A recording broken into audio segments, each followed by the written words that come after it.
Tonight, we explore a different shadow over a different house. Not the quiet ruins of Godric's Hollow, but the crooked silhouette of the Burrow, rising out of the Ottery St. Catchpole fields like a lopsided wand aimed at the sky. Imagine Halloween night 1981, and Voldemort does not walk toward a cottage with a stag on the lawn. He walks toward a leaning tower of red roofs and smoke, where every window is full of noisy light. The legend you know begins with a baby in a crib and a curse that failed. In this story, the path bends earlier and the prophecy turns its face toward another child. A boy born into a poor, pure-blood, blood-traitor family. The sixth son in a line of red-haired disappointments to every pure-blood supremacist alive. Ronald Bilious Weasley becomes the name that Voldemort fears, the one the Dark Lord decides must die before he can rise unchallenged.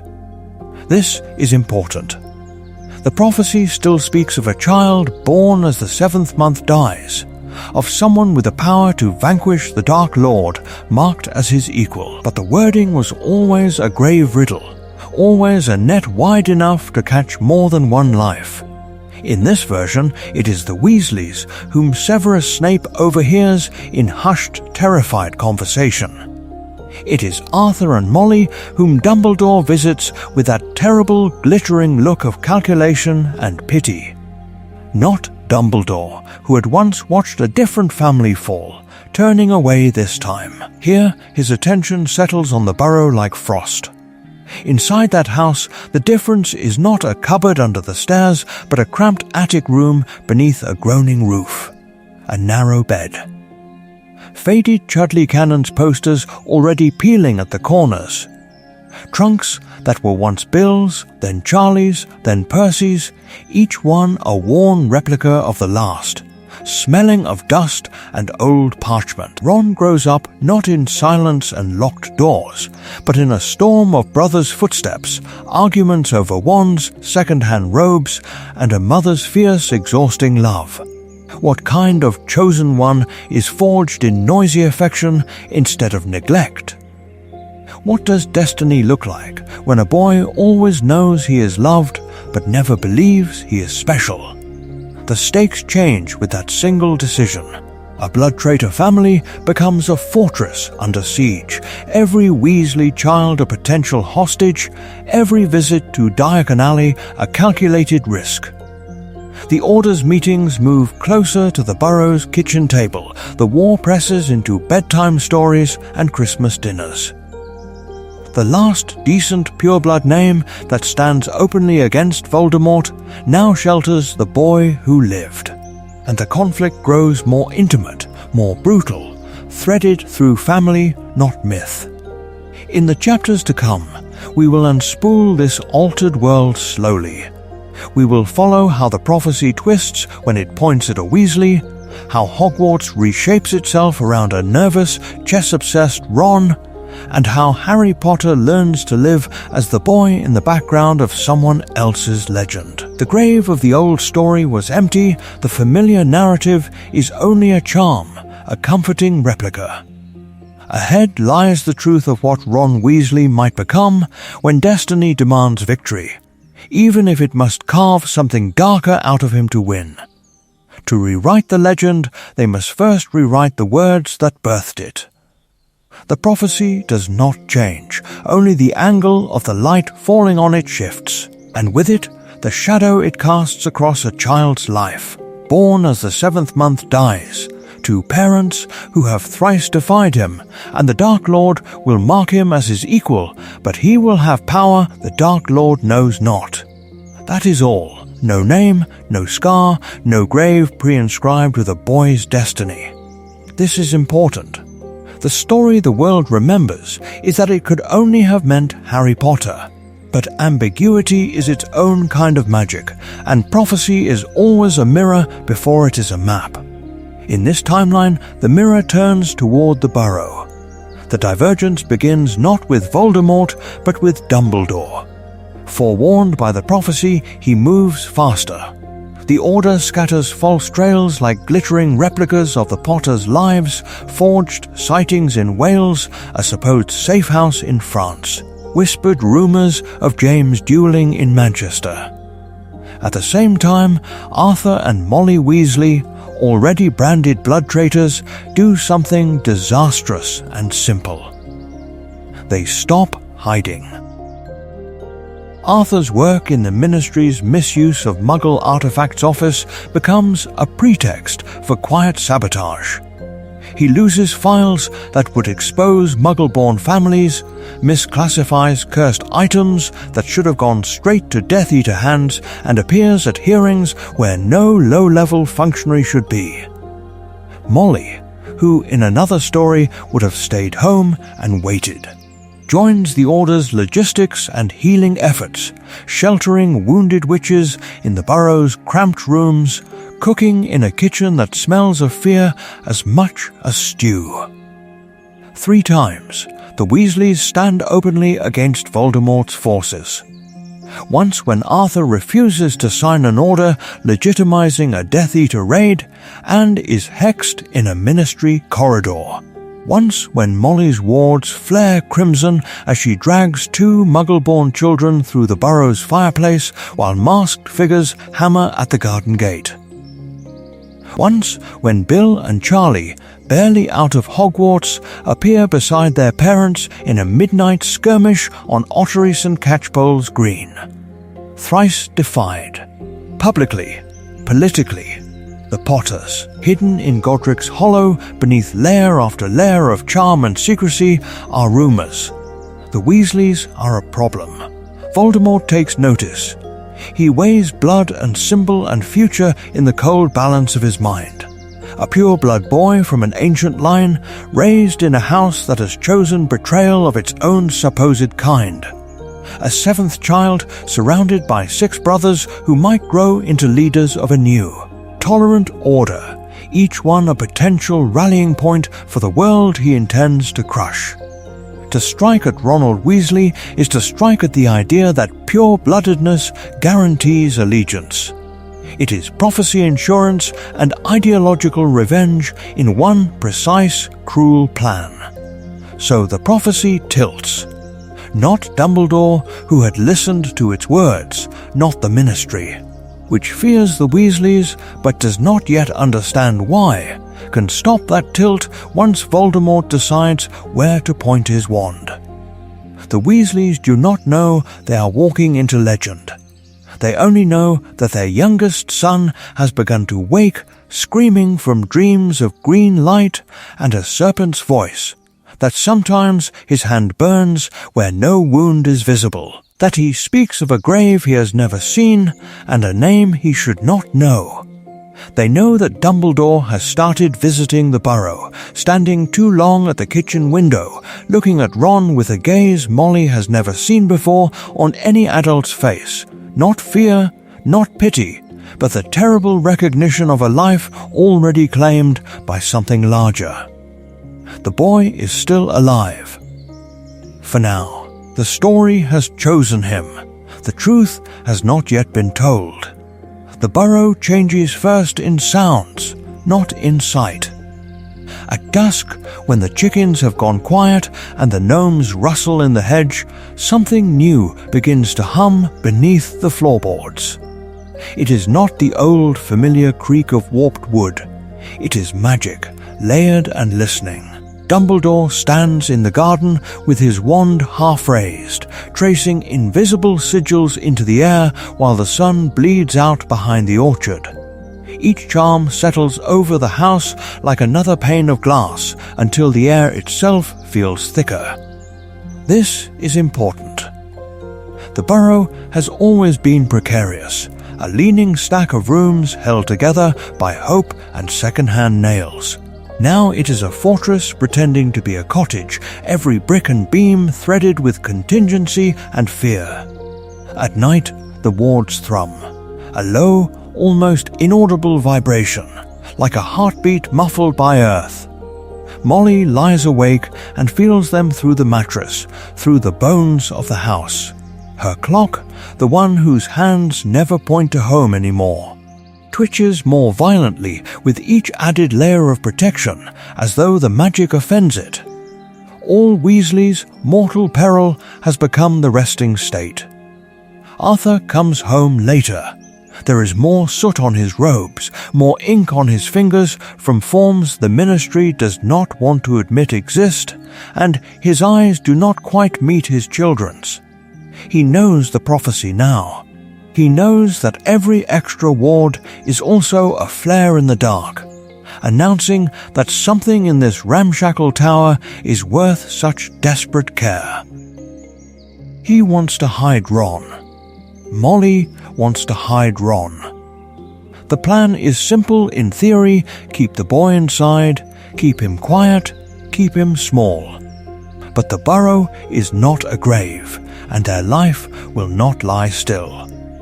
There are 6 older brothers, a sister who clings to door frames to listen, a kitchen that overflows with voices. How do you shield one child in a house where every argument travels through pipes and every laugh echoes up the stairs?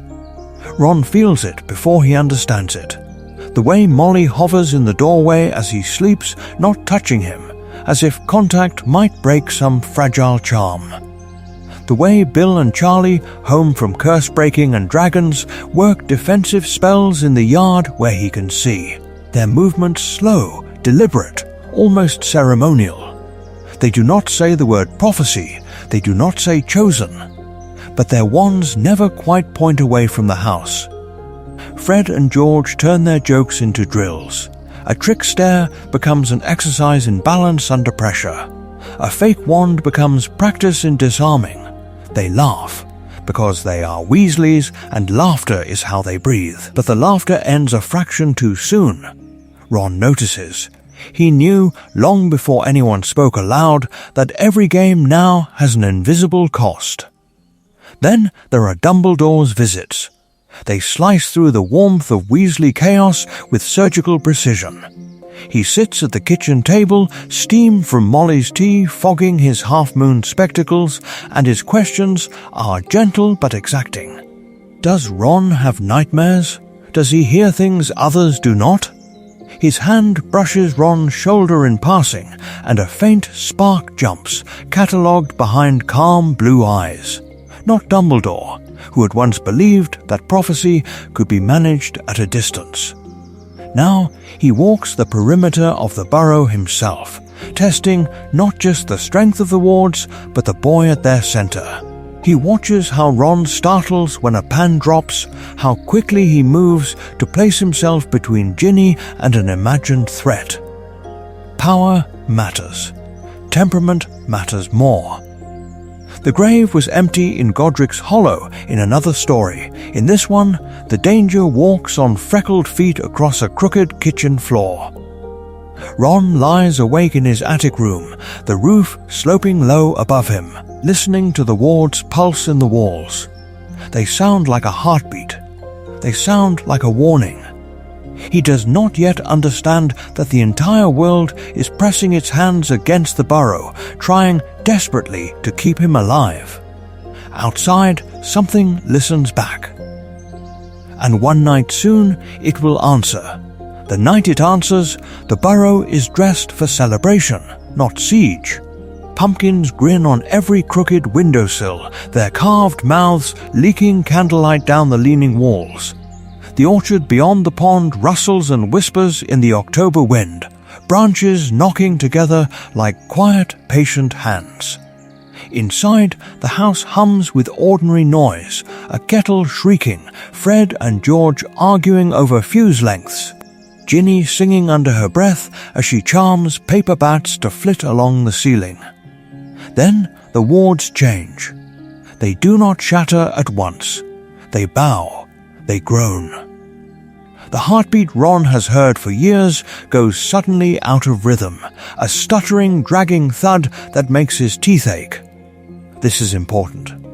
The orchard falls silent. The chickens stop clucking. Even the ghoul in the attic holds its breath as a concentrated assault presses against every line of Arthur and Molly's careful work. Spells slam into invisible boundaries, low and distant at first, then closer, brighter, like thunder walking toward the house. Bill is already at the front door, wand moving in tight, economical arcs, weaving reinforcement into the glowing frame. Charlie plants himself beside him, jaw clenched, dragon-burned hands steady as he layers raw, wordless magic over his brother's precise charm work. Percy stands in the hallway, back ramrod straight, knuckles white around his wand. He has rehearsed speeches for ministry officials, but not this. Fred and George move with eerie, synchronized purpose. Boxes of fireworks spilling across the table as they gut, twist, and repack them into improvised explosives, turning childhood mischief into weapons that shake the crockery when they detonate against the encroaching dark. Molly herds Ron and Ginny toward the stairs, herding more than guiding, her voice sharp and too high. Ron feels the house shiver around him as curses hit the walls, a deep, resonant boom that sends dust from the ceiling in soft grey snow. His mother's voice breaks on his name. He has dreamed of a man with snake-pale skin and red eyes since he was old enough to name fear. He knew that face before he knew his own in the mirror. The grave was empty, but the memory was not. They reach the attic room as the wards finally buckle. There is no grand explosion. There is a soft, sickening pop, like a joint pulled from its socket, and then an unnatural silence as the last layer of protection dies. Footsteps enter that silence. Measured and hurried, Voldemort steps into the burrow as if into a curiosity shop. Mud spatters his polished boots, flecking Molly's scrubbed floor. His eyes move over the clutter and warmth with thinly veiled contempt. Knitted jumpers draped over chairs, a clock that does not tell time but danger, photographs that laugh and wave with a life he has never understood. He flicks his wand once. A table skids aside, chairs upend, a frame containing all 7 Weasley children shatters, glass glittering like fallen stars on the rug. He walks toward the narrow staircase, drawn unerringly to the thin line of magic that has always wrapped itself around one particular boy. In the attic, Ron stands between Voldemort and Ginny. His wand shakes, his knees do too. But he does not move aside.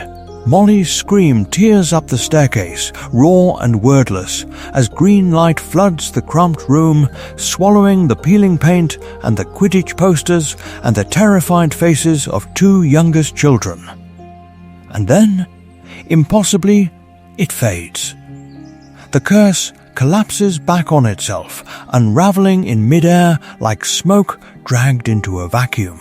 The Dark Lord's body comes apart with it, form shredding into ash and echo. Magic howls through the house, ripping through beams and shingles. Fire catches in the walls. Ron Weasley is still standing. Ginny is still breathing. The burrow burns around them while the boy who lived, who has just unmade a monster, stares at his own trembling hands and realizes that the story of his life has just been rewritten in green light. Downstairs, amid flame and ruin, something else stirs, a plan, a prophecy, and the question of who will dare to tell him the truth. At dawn, the burrow is no longer a house. It is a smoking outline of where a life used to be. The roof has folded in on itself like a broken wand. Timbers charred and sagging, windows blown outward in jagged teeth of glass. The orchard, once wild and laughing with broom tracks and shouted dares, lies blackened and skeletal, branches clawing at a sky still faintly green at the edges where the curse light has not quite faded. This is important. The Weasleys do not stand in their doorway and grieve. There is no doorway left. Instead, they huddle on the damp grass beneath conjured blankets that steam in the cold air. Arthur's arm around Molly's shaking shoulders. The twins pressed silent for once against Bill and Charlie. Ministry officials pick through the debris with wands and gloved hands, levitating scorched family portraits whose faces flicker and stutter, some frozen mid-laugh, some mid-scream. A clock hand, bent and blackened, twitches on the ground, still trying to point home. Ron is not there to see it. He wakes beneath white light and antiseptic potions, in a St. Mungo's bed that smells of spell burn and old tears. His head feels split, not from the blasting curse that threw him against the burrow's wall, but from the mark Voldemort's killing curse failed to finish. It is not a lightning bolt. It is a jagged, branching fracture across his forehead, like a cracked chessboard driven into flesh, lines spreading toward his temple as if strategy itself has been carved there. When Molly's fingers, trembling, brush it, the scar is still faintly warm to the touch, as though the magic that failed to kill him has chosen instead to live beneath his skin. By midday, the story is already being written. Newspapers scream in thick black ink, "The boy who lived against all darkness." Photographers crowd the hospital corridors, and Cornelius Fudge, Jr. and ambitious, finds himself standing at Arthur's side for carefully framed photographs, his hand hovering in sympathetic gravity over Molly's. The grave was empty in Godric's Hollow. Now the legend has simply moved. Whispers curl through Diagon Alley like smoke. The Weasleys of all people, the poor blood traitors with a prophesied child, the family whose ruin has become the Ministry's miracle. In public there is awe. In private there is ash. They count the cost in bandaged arms and cursed burns, in brooms turned to cinders, in heirlooms melted into unrecognizable lumps of gold and tin. The burrow had never been just bricks, it had been hand-me-down laughter nailed into every beam, a living charm against despair. Molly sits by Ron's bed and cannot stop seeing the moment she chose to run toward his crib instead of toward the kitchen, where the fire first roared up the stairs. She tells herself she did what any mother would do. She also knows a different choice might have saved the house. Guilt settles over her shoulders heavier than any blanket. Dumbledore watches from the doorway before he dares to come closer. Ron sleeps, brow furrowed around that branching scar, fingers twitching as if moving invisible pieces on an invisible board. Dumbledore studies the boy, and behind him, the shattered family trying to hold a new legend together with shaking hands. He recognizes the pattern, a prophecy, a child marked, a world eager to turn survival into symbol. Not Dumbledore, who had once left a different boy on a doorstep and called it protection, can pretend he does not see the grave he helped dig in that other life. He resolves, quietly, fiercely, that he will not make the same mistakes with Ronald Weasley. He will not leave him ignorant. He will not leave him alone. He will not build a plan on a child's back and call it fate. And yet, even as he turns away to speak with Fudge, to shape the narrative, to decide how much truth a frightened world can bear, the first new mistake takes root. He chooses, once again, what Ron will not be told. Who, then, will tell him what that scar truly means? The answer for a long time is no one. The scar becomes a room in the burrow no one is willing to enter with the lights on. The house is rebuilt, of course. Arthur and Molly will not let their son grow up in a ruin. New beams rise where old ones burned, fresh planks are slotted in where curses tore through floorboards, and the burrow stands again, taller, a little straighter, as if trying to pretend it was never broken. But the magic that held the first house together was not only carpentry and charm work. It was memory. It was the exact way the third stair creaked and a kitchen table leaned.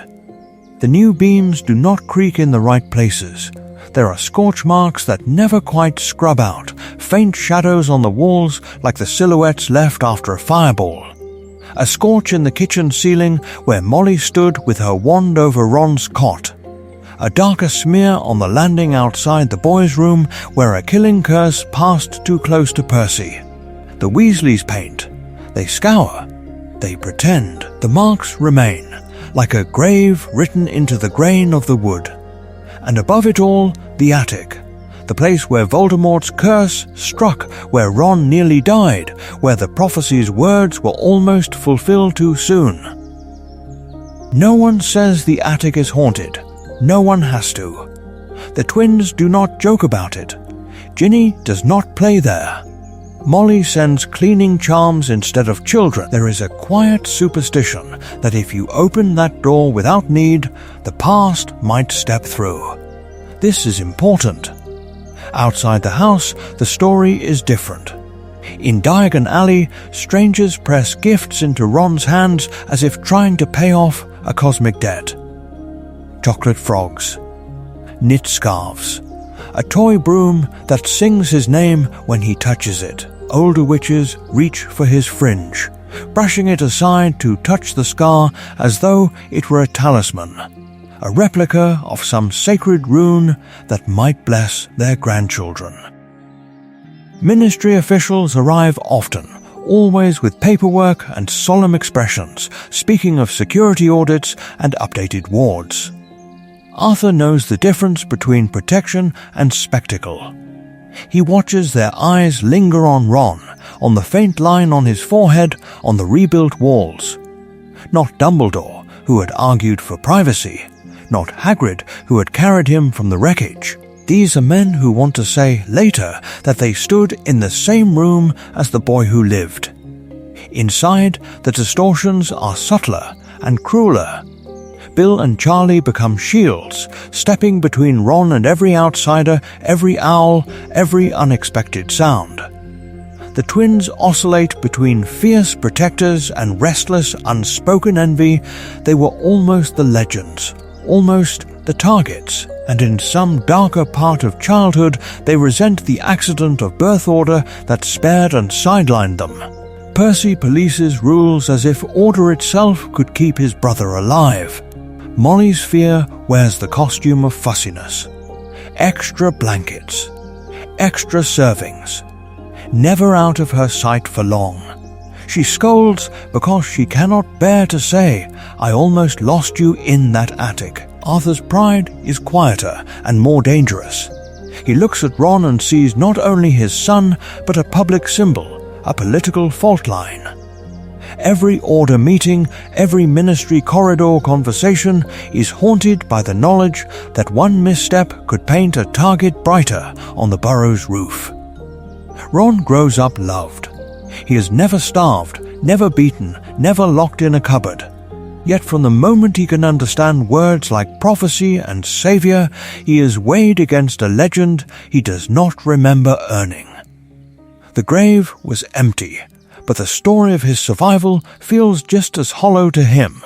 He knows he cried. He knows someone died.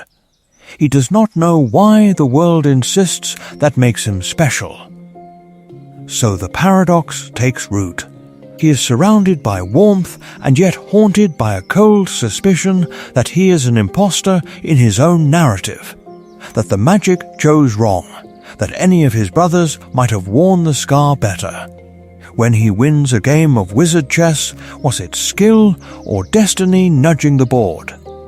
When he trips over a loose floorboard, was it carelessness or fate reminding him how easily he could have fallen forever? He dreams, sometimes, of being just Ron Weasley, seventh child in a noisy house where the attic is only dusty and the visitors are only neighbors. He clings to hand-me-downs, to shared bedrooms, to the ordinary chaos of breakfast as if they are lifelines pulling him toward that simpler life. But the world will not cooperate. Owls still come. Strangers still stare. The scar still aches when the air turns cold. That tension between the boy who wants to disappear into his family and the symbol the world insists he must be will not fade with time. It will follow him up the lane to the Hogwarts Express, into the Sorting Hat's whispered deliberations, into every friendship and every betrayal that waits beyond the castle gates. That tension at the Burrow is mirrored, miles away, by a different kind of silence. A house with no red hair, no hand-knitted jumpers, no photographs that move. Harry Potter still grows up in a cupboard, but in this story the cupboard belongs to a boy who might have been chosen and was not. The wizarding world still knows his name, yet the name is spoken differently, softened at the edges with pity and speculation, not sharpened into awe. He is not the boy who lived. He is the boy who also survived, the child behind the headline, the shadow on the edge of the prophecy. This is important, because when the story names one child as Destiny's fulcrum, it quietly abandons the other. Dumbledore reads the same prophecy and makes a different calculus. Ron Weasley, seventh child of a blood traitor line, becomes the center of every plan, every ward, every whispered order meeting. Harry becomes a variable, dangerous if noticed, vulnerable if ignored, but not, in Dumbledore's mind, the hinge on which the war will turn. Not Dumbledore, who had overseen both boys' placements, can be everywhere at once. His days narrow to guarding the Burrow, shoring up protections around a ramshackle house that has become a strategic target. Harry, left on Privet Drive with fewer wards and fewer eyes, is monitored from a distance by a headmaster stretched thin, reduced to a name on a parchment in a dusty office rather than a living child in someone's arms. So Harry's magic blooms in smaller, lonelier ways. A crack in the glass at the zoo that no one reports to Hogwarts. A haircut that grows back overnight and is dismissed as a trick of the light.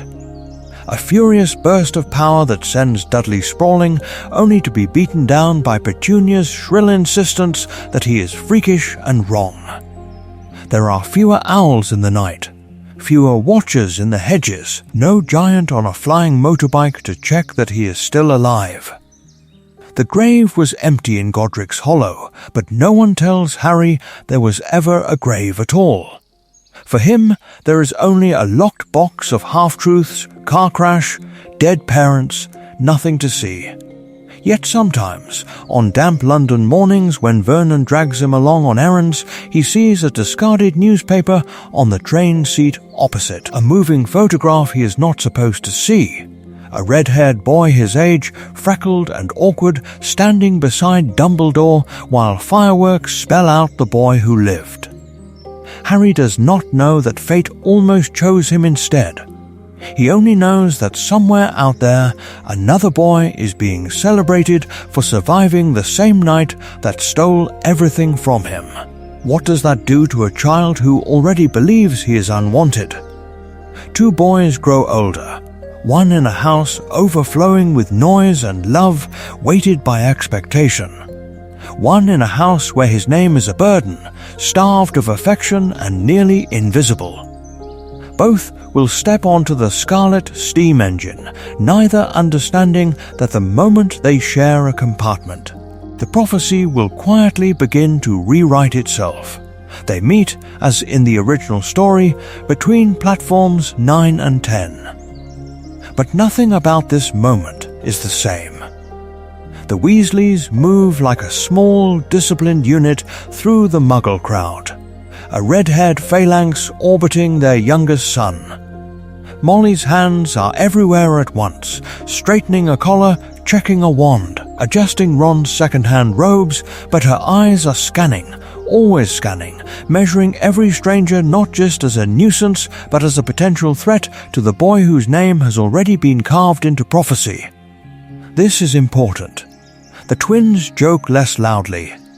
Percy walks closer than he would like to admit. Arthur keeps his wand hand free. Ron tries to make himself smaller. It does not work. Whispers trail after them like smoke. Mothers nudge their children. A witch in plum robes stares openly at the faint, lightning-shaped mark that peeks from beneath Ron's fringe and then, almost guiltily, at the patched elbows of his robes. The contradiction is part of the new legend, the boy who lived, and yet still poor. Still burdened with hand-me-downs and a trunk that sticks when you try to close it. Harry watches from a distance. He does not recognize the shape of fame, only the shape of something he has never had. A family that spills over itself, talking, arguing, touching without flinching. A mother whose worry is loud instead of silent. A father who looks tired but kind. The grave in Godric's Hollow might as well be a fairy tale to him. The grave was empty in his life in a different way, an absence with no names carved in stone. He is drawn not by the scar on Ron's forehead, but by the gravity of that warmth. He stands with his trolley, lost, the barrier a blank wall of brick and indifference. No one has told him how magic hides in plain sight. Not Dumbledore, who had left him on a doorstep with a letter and a plan. Not Hagrid, who had vanished back into a world Harry barely believes is real. Not Sirius, who had never come at all. So when he finally moves, it is toward the only adult who looks like she might care if he disappeared. "Excuse me," he says to Molly, voice rough with a lifetime of not being heard, and asks how to find the Hogwarts Express. Molly softens at once. Of course she does. She gives him the same instructions she once gave her own children, gentle, precise, as if the act of sharing this small secret might itself be a protective charm. As Harry nods, Ron looks up properly for the first time, and the practiced narrative of his own importance falters. He knows that face, not from photographs, but from overheard order conversations, from half-finished sentences Arthur never meant him to catch. The other child the prophecy might have meant. The boy who did not get the Dark Lord's visit, but whose parents died anyway. Or so everyone believes. The compartment they share on the train is thick with unsaid things. Ron sits opposite Harry and feels for the first time the weight of someone else's loss pressing against the weight of his own legend. He fumbles through small talk about Quidditch, about the Burrow, about older brothers who have done everything first. He does not want to say, "I am the boy who lived." He does not want to say, "People have died because of me." Harry, who has never been envied for anything, stares at the thin, pale line on Ron's forehead and tries to reconcile the idea that someone his age is already a war hero. The word feels wrong in his mind. Hero, it sounds like a story, not a truth. He thinks of Dudley's fists, of cupboards and chores, and feels something unfamiliar, the faint, aching edge of jealousy and awe combined. When the trolley comes, Ron's hand moves almost automatically to his pocket. Molly has pressed extra coins into it, just in case.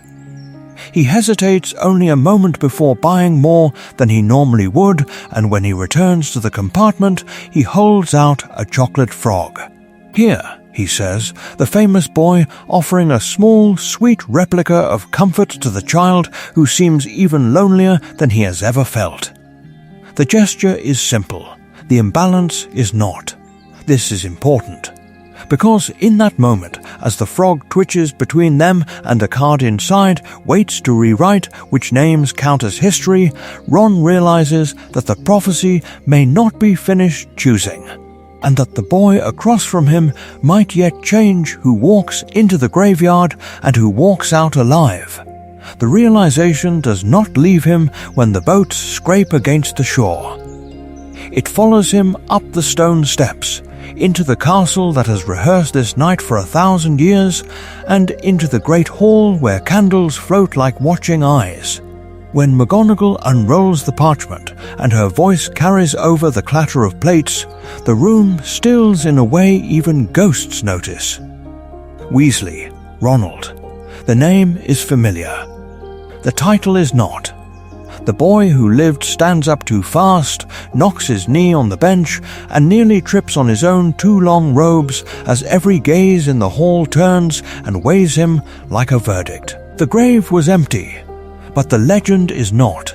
It has simply moved into this lanky redhead with ink on his fingers and dirt on his shoes. The hat comes down over his eyes, and the world narrows to darkness and breath. The voice in his head is old and dry and unexpectedly amused. Ah, so this is the Weasley they have been whispering about. It tastes his thoughts, the careful patterns of wizard chess, the way he has already mapped exit routes and weak points in this hall, the instinct to put his back to a wall and his family in front of him.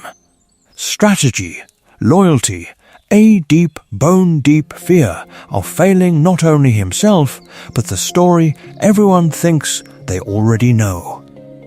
There is a thread of something colder, ambition, not for power in the abstract, but for control over his own narrative, a desperate wish to stop being a symbol and become a person who can make a plan and force the world to follow it. Slytherin could give you that, the hat murmurs, showing him corridors where pure blood heirs bow first, where fear is a tool, not a chain. You could shape the war instead of being dragged behind it. This is important. Ron flinches from the image of his mother's face if he wore green, of his father's quiet disappointment, of his brother's jokes that would not be jokes. He does not think, "I am brave." He thinks, "I am terrified, and I cannot abandon them." Not Dumbledore, who had watched the Weasley family gather around their prophesied child, understands how loud that single thought rings in the boy's mind. Not Hagrid, who had lifted Ron's trunk as if it weighed nothing, hears the way the fear and the love knot together. Gryffindor, the hat decides, not because Ron lacks cunning, but because courage is not the absence of terror, it is the decision to move while shaking. And because placing the boy who lived at a table already crowded with red hair and hand-me-down jumpers offers him the fragile illusion of normalcy he craves. The hat barely has time to settle from that choice before it is on another head. Potter, Harry, no scar, no title, just a boy who has learned to make himself small. The brush of minds is different, raw, questioning, threaded with a quiet, instinctive readiness to stand up when someone else is being hurt.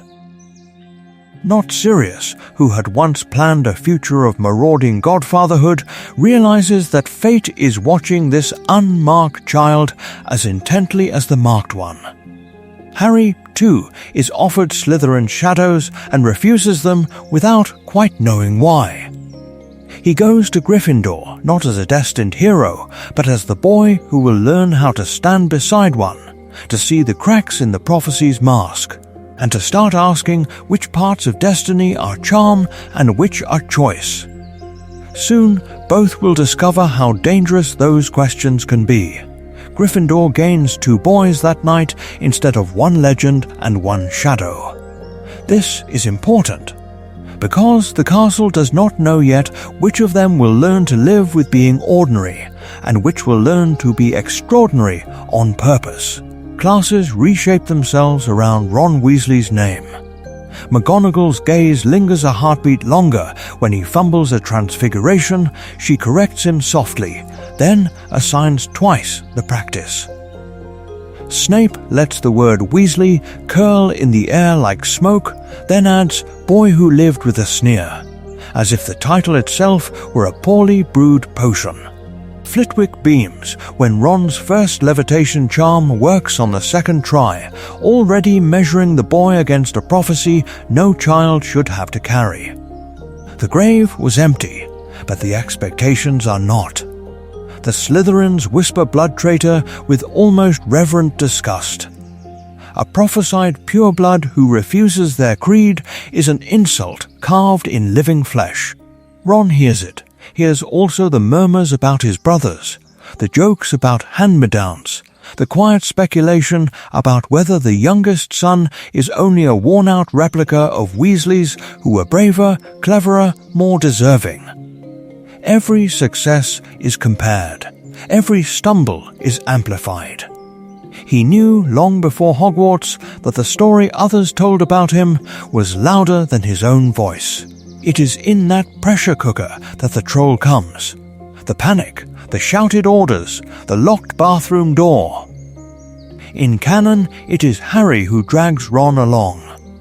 Here it is different. Ron is the one who stops in the corridor, who feels the prophecy like a hand on the back of his neck. If Hermione Granger dies tonight because no one acted, what kind of savior is he? We have to go, he says, voice shaking but steady. If something happens to her and I did nothing, he does not finish. He does not need to. Harry, who has no prophecy, no grave, no legend, says I'm coming, with a fierceness born of hunger. He needs to matter to someone. To this boy who lived. To anyone at all. The trio forms around that night, Ron as reluctant figurehead, already thinking in lines and angles, seeing the world as a moving chessboard, Hermione as uncompromising intellect, refusing to soften her criticism simply because a prophecy mentioned his name. Harry as the boy who steps between danger and his friends so reflexively that it begins to look like a plan. Not Dumbledore, who had watched another child bear this weight, understands yet what this configuration will cost. When they descend through the trapdoor, those roles crystallis.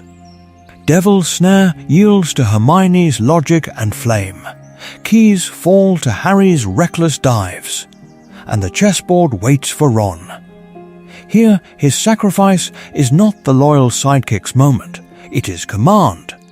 Calculation, he sees the pattern, sees the only path that ends with the king cornered and the way forward open. He offers himself not because he underestimates his worth, but because he has finally measured it. I have to be taken, he says, and the words echo like a verdict. The night falls, but this time he does not collapse into darkness. He is bruised, winded, very much alive. Alive enough to stand, to stagger, to step through the black fire while Hermione holds Harry back with white-knuckled hands. On the far side, Quirrell waits. The air tastes of ash and old grave dirt. Voldemort's shade coils behind the man's eyes like a second, thinner pupil. Ron is terrified. He is furious. He does not charge. He talks, he stalls, asks questions, probes for fracture lines in Quirrell's loyalties in the fragile alliance between host and parasite. He feints with wand and with words, forcing tiny mistakes, half-steps, misaligned priorities. Lily was a charms prodigy, but Ron Weasley is a strategist, and strategy is its own kind of magic. Harry watches, throat raw from shouting, as the boy who lived chooses for the first time to live like it. To survive not by miracle, but by design. What happens when a prophecy child learns that survival can be planned? The story of this war begins to bend. Second year begins with the illusion of normalcy, but the air at Hogwarts is thinner now, stretched over a quiet collective dread. The boy who lived has already drawn a Dark Lord to a school corridor once. Parents write to Dumbledore in tight, controlled script, asking whether their children are safe sharing a castle with a walking target. This is important. The suspicion does not fall on Ron himself, who still stumbles over his shoelaces and blushes when called on in class. It falls on the prophecy that clings to him like a second skin. Not Dumbledore, who had calmly reassured the Board of Governors. Can quite dispel the whispered calculation in the common rooms, danger follows him. Where he goes, history bends and people bleed. When the Chamber of Secrets opens, the rhetoric sharpens like a blade. Blood purity talk, once an ugly background noise, becomes a weapon aimed with precision. In Slytherin corners, they say the heir of Slytherin has returned to finish what Voldemort started at the Burrow, to complete the work interrupted when a killing curse rebounded off a red-haired infant. They murmur that this time the Weasley boy will not be so lucky, and that the school itself will be the grave Voldemort never managed to give him. The taunts are not just about Muggleborns now, they are about legacy, about whether a pure-blood traitor can be allowed to carry a prophecy unchallenged. Ron hears it. So do the teachers. So does Ginny, small and pale and already carrying a diary that is not a diary, a charm that is not a charm but a conduit for something older and colder than childhood fear. The horror of her possession deepens against this history. A family already marked by one attack finds another child turned into a weapon, and not in the abstract. Ginny writes words she does not remember, opens doors she would never choose to touch, all in service of a design that circles back to Ron himself. Molly lies awake at the Burrow, staring at the ceiling, knowing that if the monster wants to break the boy who lived, the cleanest way is through the youngest, kindest daughter. Arthur walks the corridors of the Ministry, hearing jokes about cursed Weasleys and wondering which of his children will be next. When the trio descends into the chamber, the stone steps echo differently. Ron's determination to save Ginny is laced with a survivor's guilt that has been fermenting since the night he was marked and she was merely a baby in a cot nearby. He thinks with each splash of filthy water that this should have been him again, that the war keeps reaching for his family because he survived when he was not meant to. Harry walks at his side with a different fire, a fierce refusal to let his friend face the kind of loss Harry has always feared for himself, the hollow, echoing absence of a sibling who never comes home. The confrontation that follows is not a boy stumbling into legend. It is the prophesied child facing a basilisk whose gaze promises a second, more final kind of silence, and a diary that hums with a fragment of the thing that marked him. The grave was empty in Godric's Hollow in this world, but the magic that tried to fill it is here, speaking with Tom Riddle's borrowed voice, offering a darker replica of Ron's own story, a boy shaped by destiny, claiming the right to decide who lives and who dies. Ron stands between that voice and his sister, between the serpent and the friend at his back. He does not think of prophecy as he raises the sword, he thinks of Ginny's laugh, of Harry's hand on his shoulder, of a family that has already paid too much. Harry, watching through dust and venom, begins to suspect that destiny might not be as fixed as everyone believes. If a Weasley can defy the script written for him in blood and ink, what else in this war is negotiable? Somewhere far above the flooded tunnels, adults are moving pieces on their own boards, drawing up plans for a war they think they understand. They do not yet know what really happened in the chamber. Not Dumbledore, who had trusted in prophecy. Not Hagrid, who had once been blamed for this same monster. Not Sirius, who had watched another boy be chosen by another Dark Lord and lost everything. The chamber closes, but it does not stay silent. A diary is destroyed, a basilisk lies dead, and the boy who lived walks out with blood on his hands and a new understanding in his eyes. The story should end there, with a rescued sister and a school saved. It does not. Because somewhere in an office lined with silver instruments and old regrets, A headmaster turns a blackened diary over in his hands and realizes that this was not just a cursed object. It was a clue. And the war, which everyone thought had ended once, may not be as finished as its replicas in history books would like to pretend. The diary is a clue. But the real disruption is not ink and memory. It is the name on the prophecy, and the boy who has to carry it. When the weight of fate settles not on a cupboard under the stairs, but on a narrow bed in the burrow, everything tilts. The grave in Godric's Hollow is still there, but in this story, the grave was empty of narrative weight. The center of gravity moves to a house that is already crowded, already loud, already full of love and fear and second-hand robes. This is important, because every threat, every whispered rumor of Voldemort's return is no longer a danger to one isolated child. It is a possible Weasley family tragedy. In canon, Harry's loneliness absorbs the prophecy like a sponge. The danger wraps around him, self-contained. Here, the magic does not have that luxury. A marked Weasley son means Arthur walking to work past ministry colleagues who know his child is the hinge of history. It means Molly counting heads at the breakfast table and seeing, every time she blinks, a vision of one chair permanently empty.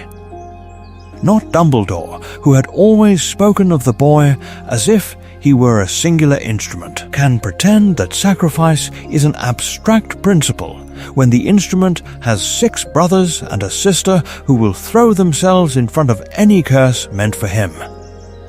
Ron's old insecurities do not vanish under the spotlight. They multiply. He is still poorer than his classmates, still overshadowed by Bill's cool competence, Charlie's quiet courage, Percy's ambition, Fred and George's brilliance, Ginny's blazing talent. Now he is also the chosen one. The boy whose hand-me-down wand is meant to defeat the darkest wizard alive.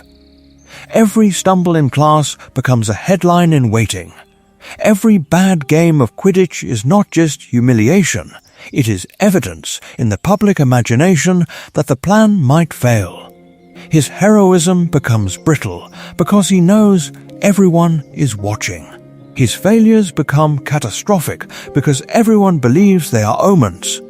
He does not simply fear being left behind, he fears proving the prophecy wrong. And beside him stands Harry. Not the hunted legend, but the boy who could have been.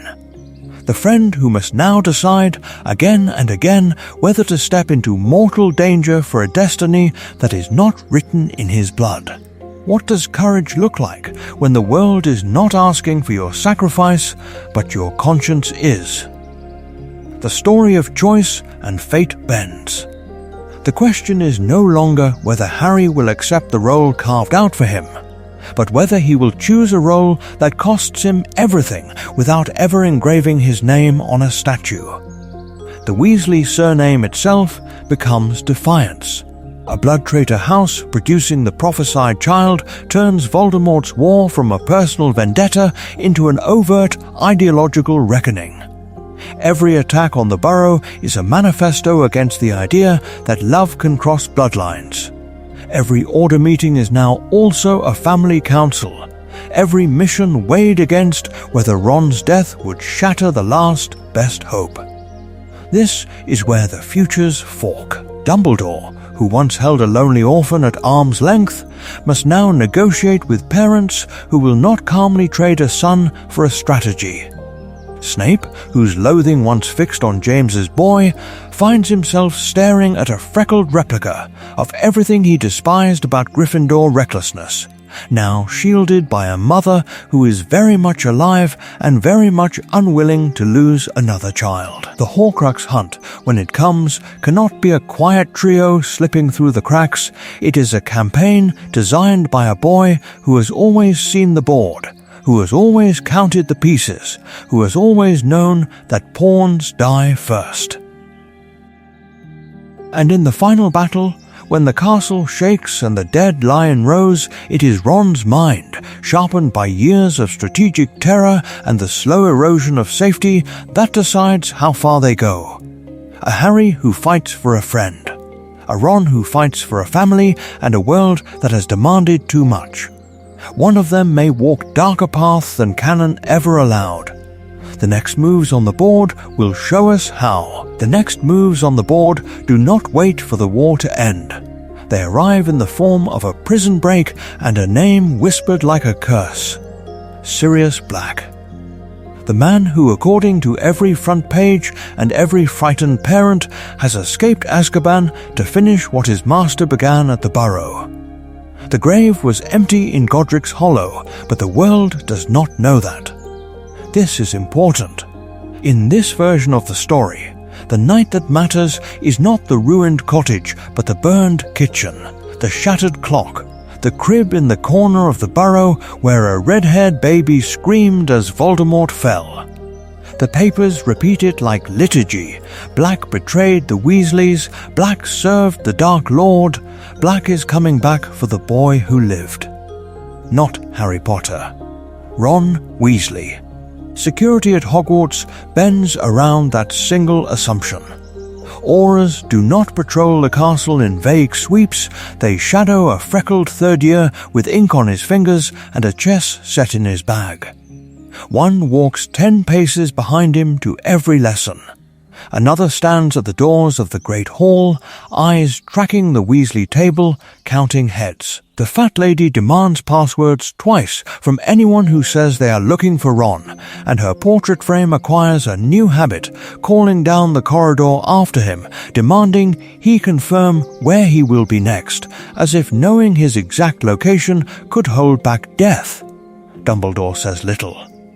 But wards tighten around the Burrow, around Bill in Egypt, around Charlie with his dragons. Not Dumbledore, who had once gambled a family on a prophecy, will make that same unguarded wager again.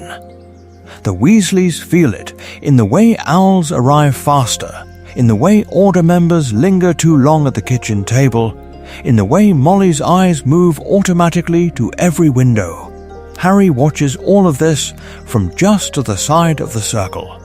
He is still a target. Dementors still taste something in him that is old and terrible. Yet in the public imagination, he has become collateral, the boy who might die because he stands too close to the real prize. It twists something in him that was already frayed. Resentment, because he remembers bars on his windows and no auras at Privet Drive. Empathy, because now he can see with ruthless clarity what it means for Ron to live in a house built of other people's fear. The shrieking shack tears that understanding open. When Sirius drags Ron through the tunnel, when wands are raised and truths begin to fracture, the revelation about Peter Pettigrew is not merely about Godric's Hollow, it is about the Burrow. The betrayal that led Voldemort there instead of to a cottage becomes a contested history, a question of whose parents were marked first, whose sacrifice the war demanded. James and Lily's near-death. Arthur and Molly's almost widowhood. Two families bound to one traitor. Not Sirius, who had rotted in a cell for 12 years, understands at first how deep that wound runs. He offers Harry a home in a voice that shakes, imagining a life where the prophecy has passed them by, where magic is lessons and Quidditch, and not a graveyard of futures. Harry hesitates. Ron is the boy the world has chosen, Sirius is the man who offers escape from that choice. Can he walk away from one to take the other? The decision he does not make in that shack will haunt everything that follows. He walks back to the castle with Sirius's offer echoing like a forbidden charm, and by October of 4th year, that unmade choice has hardened into a kind of fate. The world has decided what Ron Weasley is. The foreign schools arrive to see if the story is true. The Beauxbatons carriage descends like a pale blue meteor, the Durmstrang ship rises from the Black Lake, and the air around Hogwarts thickens with accents, banners, and whispers. They do not ask where Harry Potter is. They ask where the Weasley boy is, the one who lived, the one whose scar is supposed to burn when the Dark Lord stirs in his grave. This is important, because for the first time, Ron can hear the legend about himself spoken in languages he does not understand, and yet he knows exactly what they are saying. The Ministry arrives not just with judges, but with a plan. A boy who lived champion would be a symbol. They murmur in corridors, and at the Burrow's kitchen table, a living replica of victory in a war that never quite feels finished. Arthur hears the subtext. Molly hears the danger. Molly's terror is raw, unvarnished, a mother who has already imagined her son in a grave too many times.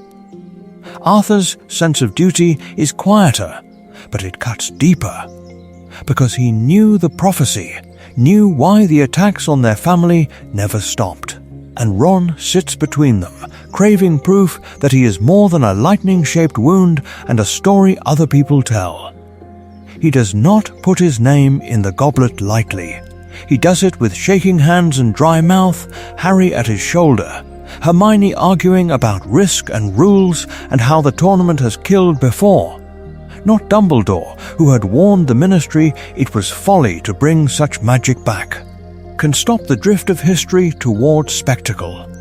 When the goblet flares and the parchment curls from blue flame, the hall falls into a silence that feels like a held breath. Ronald Weasley. The name hangs there. The grave was empty in Godric's Hollow, but the weight of expectation settles on this boy in the Great Hall. Dumbledore's eyes darken, seeing a pattern he cannot quite name. Harry feels pride like a sudden warmth, fear like cold water, and beneath both, a sharp unspoken envy he swallows so fast it burns. The tasks do not care about envy. The dragon answers only to nerve and improvisation. Ron survives by thinking like a chess player, sacrificing safety for position, using terrain and distraction rather than brute daring. Under the lake, strategy fails him. Water presses in, Hermione floats pale and still among the hostages, and panic claws at his throat as his worst fear is rendered in green light and drowning silence. In the maze, his mind returns. Paths, choices, traps, this is a board he understands. Yet with every obstacle that seems tailored to his history, his scar, his loyalties, suspicion grows. Someone is not testing champions. Someone is testing him. The graveyard proves him right. The portkey spits them into darkness and stone. Ron, not Harry, is bound to the tombstone, his blood taken, his scar blazing as Voldemort rises from cauldron to body. Harry is dragged aside, expendable, forced to watch as the ritual names Ron equal, not by prophecy alone, but by blood willingly spilled. Not Sirius, who had offered escape, can reach them here. Voldemort's eyes open on the boy he tried to kill and failed, and on the boy he ignored as a spare. Two futures stand in that graveyard. Only one of them has a wand in his hand. Which one walks out? Ron will walk out of that graveyard. But Dumbledore has been walking toward this moment for years. Long before Ron Weasley knew the word prophecy, long before Harry understood that his story was not the only one written in a locked room above a pub. The prophecy orb sits again in his hand in the Department of Mysteries, cold glass cradling colder words. He has heard them 100 times. He has heard them once. Both are true. This is important, because in this timeline, every repetition is an act of recalculation. Neither can live while the other survives. Born as the seventh son of a blood traitor line, marked not by a curse but by survival itself, guarded by a family Voldemort already despises. Dumbledore listens and hears not only fate but choice, the way Voldemort's terror of death once drove him toward a half-blood child in Godric's Hollow, and now, in a different chain of decisions, toward a pure blood boy in a crooked house whose roof leaks when it rains. The grave was empty in Godric's Hollow. Here, the burrow is the target, the place where magic, love, and danger knot themselves into one unavoidable point. How does he justify it, this focus on a freckled child at a cluttered kitchen table?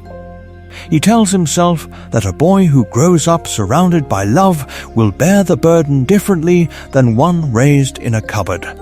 That a prophecy laid on a son who is never alone will be less cruel than one laid on a child who has no one. This is important. He insists in the privacy of his own mind, because it allows him to repeat the same charm of secrecy, the same quiet manipulations, while believing he has changed. At Hogwarts, his strategy is observation disguised as benevolence.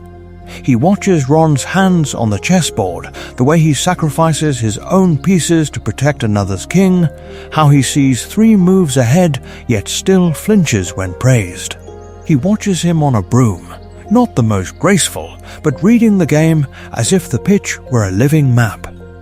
He notes the fierce way Ron stands between Hermione and insult, between Harry and danger, and he notes too the hot flash of jealousy when the world looks at Harry first. That volatility could temper into humility, or it could crack under pressure and let everything spill out. Pattern interrupt, Dumbledore is fonder of Harry. He knows this, he feels it. Yet it is Ron he mentors deliberately. Private lessons in his office under the weir of silver instruments. Quiet conversations about Tom Riddle, about memory, about the cost of underestimating a diary or a ring. Not Harry, who is offered sweets and vague warnings. Not Sirius, who had once begged to be told the full truth. Ron is the one shown the map of the coming war, piece by careful piece. And always, beneath the lemon drops and the kindly questions, another plan unfolds.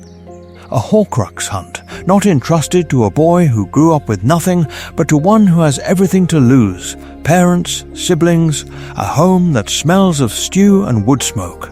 Dumbledore believes that will make Ron braver, more anchored, less seduced by martyrdom. He does not yet understand that when you send such a child into the dark, the grave he fears most is not his own. That miscalculation is already in motion. The miscalculation does not stay abstract for long. It acquires faces.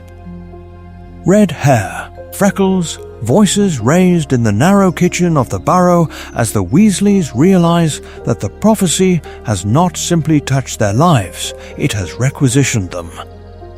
Bill is first to be pulled into the new gravity.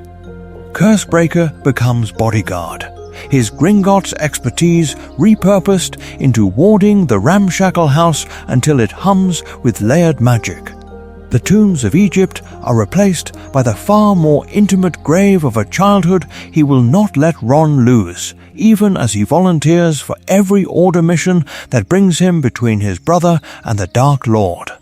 Charlie follows, leaving dragons but not danger, taking the most lethal assignments because he knows that if someone must test the fire, it should be the brother who does not carry the prophecy in his blood. Percy is different. The ministry comes to him. They see a path, a dutiful son, ambitious, articulate, already half in love with rules. They offer him a role as liaison to the boy who lived family, a conduit for cooperation, a polite word for surveillance. This is important. Percy tells himself that if he is the one in the room, he can soften decrees, deflect exploitation, turn propaganda into something less poisonous. He does not yet understand that every memo he signs will be read as the Weasleys' consent. Fred and George weaponize what everyone thought was harmless. Jokes become prototypes, skiving snack boxes become field rations, canary creams become smokescreen devices. Their shop is never merely a shop, it is a laboratory for subversive charm work, a place where every glittering replica of a toy conceals a second function. Not Dumbledore, who had always half-smiled at their chaos, truly grasps how deliberately they are preparing for the day someone breaches the Burrow's defenses. Molly changes most visibly. The anxious homemaker who once measured safety in stew portions and knitted jumpers begins to count it in safe houses and secret oaths. She organizes networks of mothers willing to hide children, refuses ministry requests for Ron's public appearances, and when Dumbledore insists that certain dangers are necessary for the greater plan, she does something almost unthinkable. She tells him no. The grave she fears is not symbolic. It is her son's, and she will not let strategy fill it. Arthur walks a narrower path. As a known blood traitor, he was already suspect. As the father of the prophesied child, he becomes impossible to ignore and impossible to trust. Promotions are dangled, then withdrawn. Files go missing. His office is moved, then moved again, always closer to watchful eyes. Every time he walks into the ministry atrium, he feels the weight of wands that are not yet raised but could be. The story of his life has been rewritten without his consent. And Ginny grows up in a new kind of shadow, not only the youngest, not only the girl among 7, but the sibling whose life the world quietly values less. She watches visitors speak over her head to Ron, hears plans that treat him as irreplaceable and her as collateral. She loves him fiercely. She also sees, with a clarity that cuts, how he crumbles under the weight that others call destiny. The truth is that she begins training herself in secret, because if the world will not shield her, she will learn to be her own armor. So the Burrow changes. The kitchen table that once held only bread, jam, and school letters becomes a war desk. Maps sprawl between teacups. Runes share space with grocery lists. Bill traces ward lines beside Molly's recipe notes. Percy brings sealed envelopes he will not open in front of them. Fred and George scatter prototypes like shrapnel among the cutlery. Arthur sits with ink-stained fingers, explaining ministry currents as if describing a dangerous tide. Ginny listens. Ron, at the center, tries to joke and cannot quite manage it. The grave was empty in Godric's Hollow. Here, the opposite is true. The house is so full of fear, of love, of plans, that there is no room left for pretending they are merely part of the war. They see it now, laid out in parchment and ink. They are the battlefield. Everyone else is only choosing where to stand upon them. And beyond the crooked walls of the Burrow, other eyes are watching that battlefield take shape, already calculating how to claim it. The battlefield has names. It has freckles and hand-me-down jumpers and a lightning bolt scar that belongs to the wrong boy. By the time Ron's name spills from the goblet of fire, the fracture between them is already there, hairline and hidden. The moment the blue-white flame turns Weasley red, Harry feels something he never expected to feel toward his best friend. Not awe, not fear. Exile, he is watching a story he almost inhabited choose someone else in front of the entire school. This is important. In canon, Harry's protest is that he never wanted the fame. Here, the ache is stranger, more private. He never wanted the grave, the prophecy, the headlines. But some buried part of him had grown around the idea that he could have been the one who mattered most in the war, that his pain meant something. When the goblet confirms what the world has always said, that Ron is the boy who lived and Harry is the boy who watched, it feels like the magic itself has taken a side. Ron hears the edge in Harry's questions. The too careful tone when he asks whether Ron put his own name in, whether Dumbledore helped, whether there was some plan he was not told about. To Ron, every doubt is a betrayal. Not Dumbledore, who had spent years drilling him in occlumency and prophecy. Not Hagrid, who had cried over him like a second mother. Not Sirius, who had sworn that James would have been proud. None of them look at Ron and see a thief of destiny. Only Harry does. The grave was empty in Godric's Hollow, but Ron lives as if he crawled out of it. Every task, every tournament trial is another reminder that the world thinks he is made of legend instead of fear. Harry's resentment cuts deeper because it confirms Ron's worst suspicion that even the one person who knew him before the headlines cannot see the terror behind the charm of the Chosen One. In the quiet, though, their anger frays. There are nights in the fourth-year dormitory when the curtains are half-drawn and the fire has burned low, when Ron cannot sleep and Harry will not. In those whispered hours, Harry admits, voice raw, that sometimes he wishes Ron were just Ron again, and that the scar, the prophecy, the endless tests belong to him instead. Not because he wants glory, but because he is tired of orbiting someone else's catastrophe. He wants his suffering to have weight. Ron stares at the canopy and confesses something worse. Sometimes he wishes Harry were the boy who lived, because Harry seems braver, because Harry steps toward danger while Ron calculates escape routes. Because if Harry were the one marked, then Ron's fear would be ordinary, forgivable, instead of a flaw in the world's last defense. Hermione becomes the axis on which they turn. She refuses to let either of them vanish into self-pity. She tells Harry with the furious precision only she can manage that jealousy is not the same as grief, and that his bitterness is a luxury Ron cannot afford. She tells Ron that he is not a martyr, that hiding behind the prophecy is just another way of running away. That destiny does not excuse snapping at Harry for wanting to understand the story that has devoured them both. Lily was a charms prodigy, but even she could not have designed a spell to hold 3 such orbits in balance. Hermione does it with timetables, with arguments, with the relentless insistence that they sit together at breakfast even when they are furious. What emerges is not reconciliation, but a fragile armistice.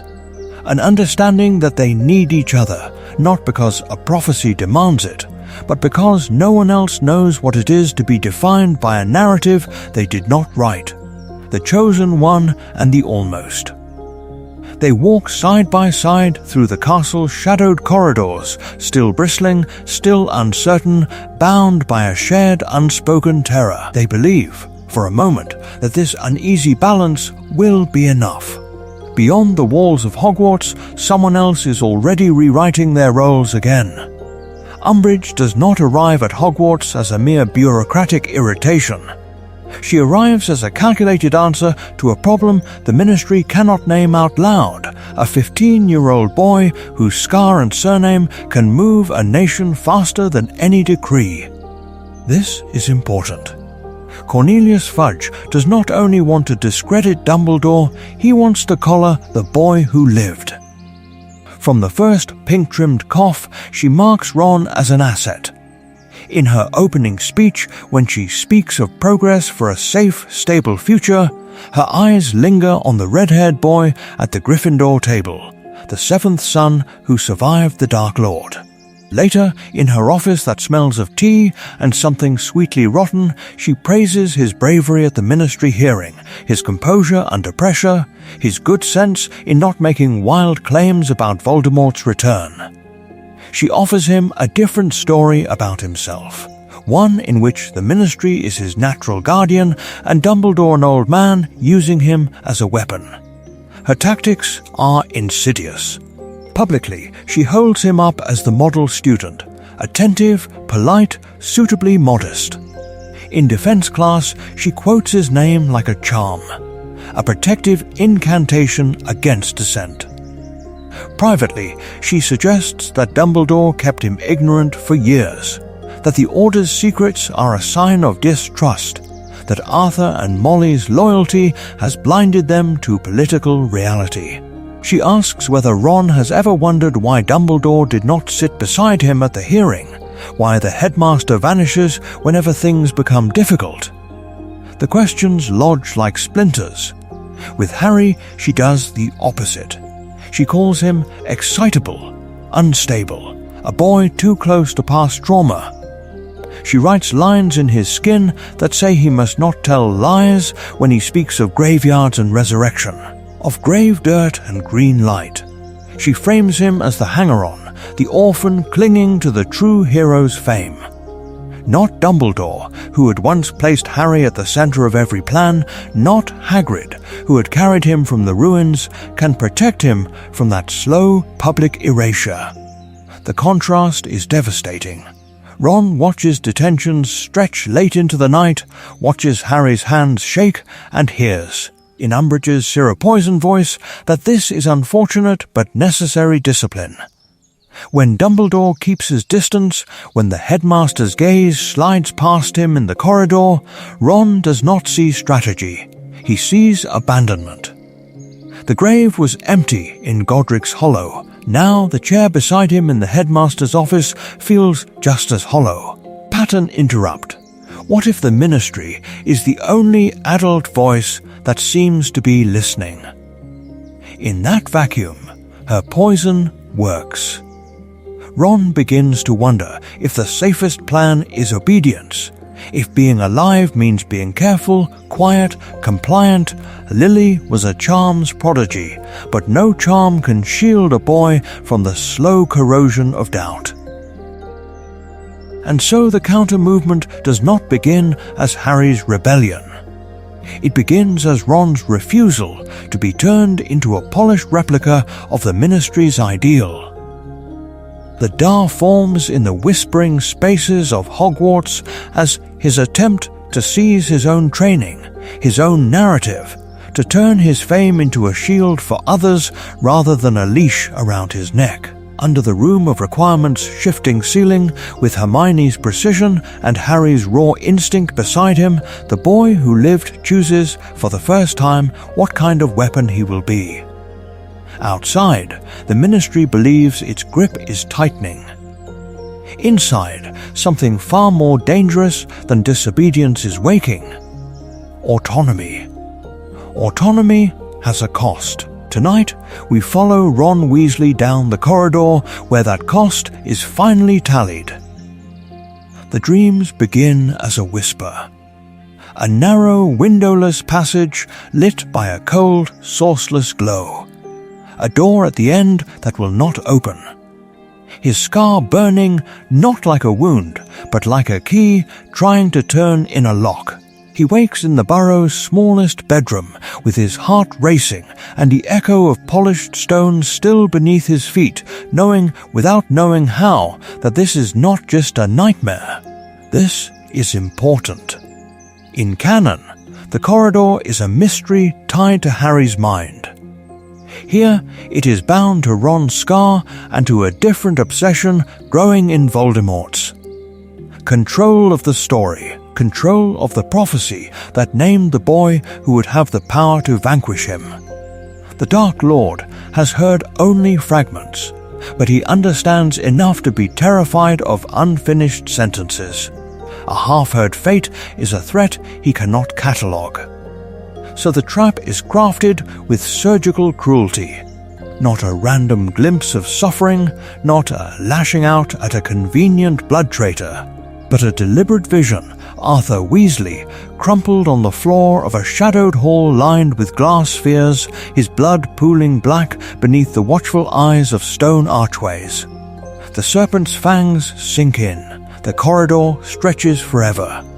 Ron feels his father's life slipping through his own fingers because, in that moment, his perspective and the snake's are one. The grave was empty in Godric's Hollow. Here, in the heart of the Ministry, the shelves are full. When Ron finally stands in the Department of Mysteries, flanked by Harry, Hermione, Ginny, the twins, Neville, he recognizes the place from his dreams with a sick jolt. The air is cold, the silence is thick. Doors spin and rearrange themselves with a mocking, mechanical grace, as if the building itself is a charm designed to disorient prophecy thieves. He moves through surreal chambers, the tank of shivering brains, the bell jar where time runs in loops, until they reach the Hall of Prophecy. Row upon row of orbs, each one a bottled future, each one a story that might never be told. He sees his own name etched in spidery writing on a single dusty label and understands, with a strategist's horror, that his life has been one orb among thousands. One possible answer on a shelf of terrible questions. When the Death Eaters close in, the plan fractures. Masks advance, wands rise, demands are shouted, hand over the prophecy, let Voldemort hear every word that made the boy who lived. Ron's fingers close around the orb, and for a heartbeat he is tempted to know, to finally hear the truth that has defined and distorted every year of his existence. Then he remembers the look on Ginny's face in the chamber, the way Harry flinched at every mention of his own fame, the way Molly's hands shook the night Arthur nearly died. Some words, once spoken, cannot be unsaid. Some knowledge is a prison. Ron makes a different choice. He hurls the orb away from them, away from the reaching hands, watches it arc in slow, crystalline inevitability and shatter on the stone. The echo is deafening. The prophecy's voice spills out in broken fragments, snatched by the air, incomplete, no one hears it whole. Not Voldemort, who had tried to script his own salvation. Not Dumbledore, who had waited years for confirmation. Not Sirius, who had gambled his freedom on a half-understood destiny.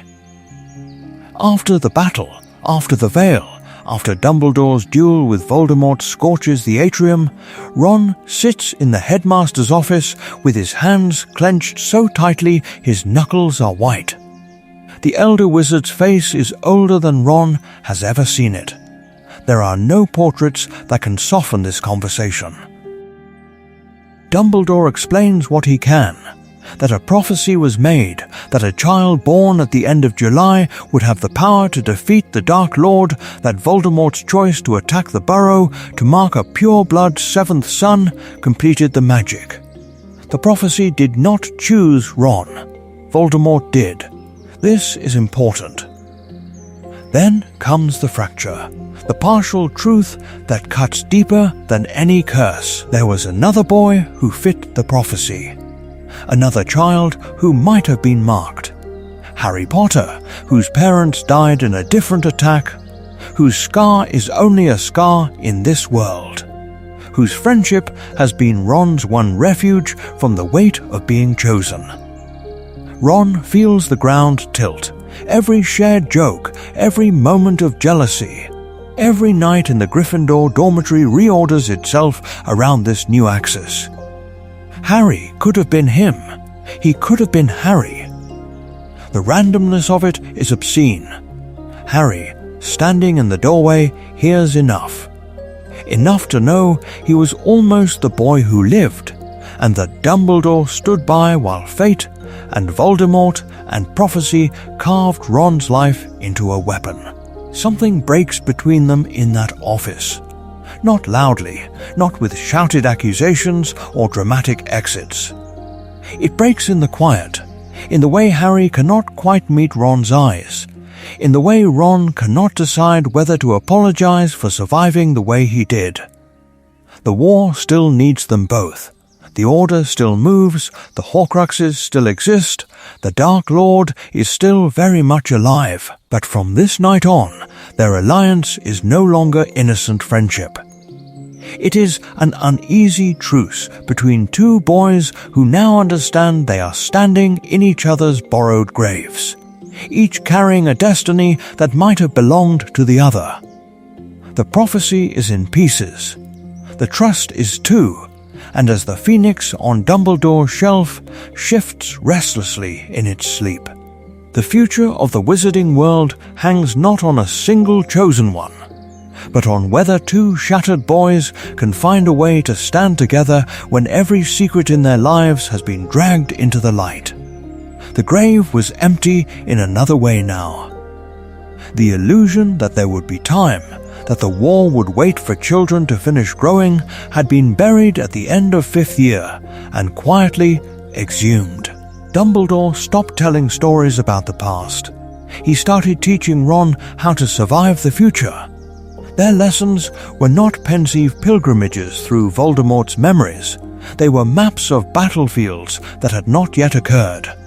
Short, precise, merciless, Dumbledore set wards and then dismantled them in front of Ron, forcing him to see not just how magic worked, but how it failed. How a single misjudged charm could turn a safe house into a grave. This is important. He drilled shield chains until Ron's arm shook, then made him cast again while reciting the names of people he could not afford to lose. Leadership under pressure came next. Dumbledore staged arguments with phantoms, conjured replicas of panicking allies, and ordered Ron to give commands that would send some to safety and some into danger. What do you do when every option costs someone their life? The old man did not soften the question. He only watched as Ron learned to answer it faster. Ethics were not forgotten. They were weaponized.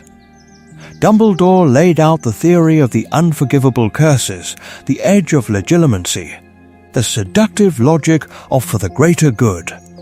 Not Dumbledore, who had once believed that phrase, who had buried a sister and a friendship under it, who now forced Ron to pick apart every tidy moral equation until it bled.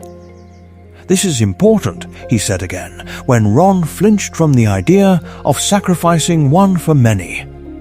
One day, you will be the one others expect to do the counting. Into that crucible fell the Half-Blood Prince's book. It landed in Harry's hands, not Ron's. Harry, who had been pushed to the margins of prophecy, found in its margins a different kind of destiny, power without permission. While Ron was warned that shortcuts in magic often hid unpayable prices, Harry watched spells slice through opponents and homework alike, and began to value effectiveness over the slow, painful work of conscience. Ron saw it. The way Harry's eyes lingered on Sectum Sempra. The way he spoke of ending things quickly. He said nothing at first. Because part of him understood. Ruthlessness was already growing in him like a second spine. Years of wizard chess, of listening to order plans whispered in the kitchen, had trained his mind to see people as pieces on a board. By 6th year, he could look at a map of Britain and quietly mark which villages could be abandoned to save the cities. Hermione heard him once, outlining acceptable losses if the ministry fell. She did not speak to him for a day. Molly heard a fragment, went white, and fled the room. At Hogwarts, Slughorn rearranged his little court around this harder Ron. The Slug Club became a gallery, and Ron its brightest trophy. Slughorn poured mead, told embellished stories of the boy who lived, and collected him as though proximity to prophecy were a potion ingredient. Harry, when invited, was an afterthought, a footnote to another boy's legend. Resentment coiled in the shadows between them. And always there was Dumbledore's hand. Blackened, withered, a visible countdown. Ron saw it tremble when the headmaster lifted a goblet, saw the way he hid it in his sleeve, and understood the unspoken truth. The man training him would not be alive to see the end of this plan. The boy who had once only wanted to be normal was now being honed into someone who would choose who lived and who died. The grave of his childhood was already dug. The only question was which part of him Dumbledore intended to bury in it when he finally told Ron what the Horcrux hunt would really demand.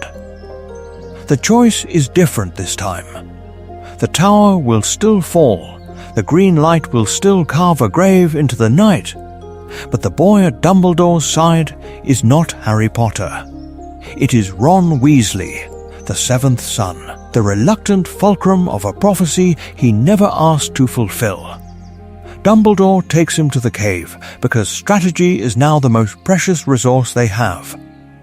Ron is not the best duelist, he is not the most brilliant scholar, but he sees the board. He understands patterns, sacrifice, and the terrible arithmetic of war in a way that makes even Dumbledore uneasy. This is important. The headmaster wants the chosen one to witness what kind of magic Voldemort trusts and what kind of price it demands. The cave feels like a wound in the world. Black water, dead air, the sickly green of the inferi lake reflecting torchlight like a corrupted mirror. Ron watches Dumbledore bleed into the stone, answer the hidden charm with pain and obedience. And he understands. This is not a test of power.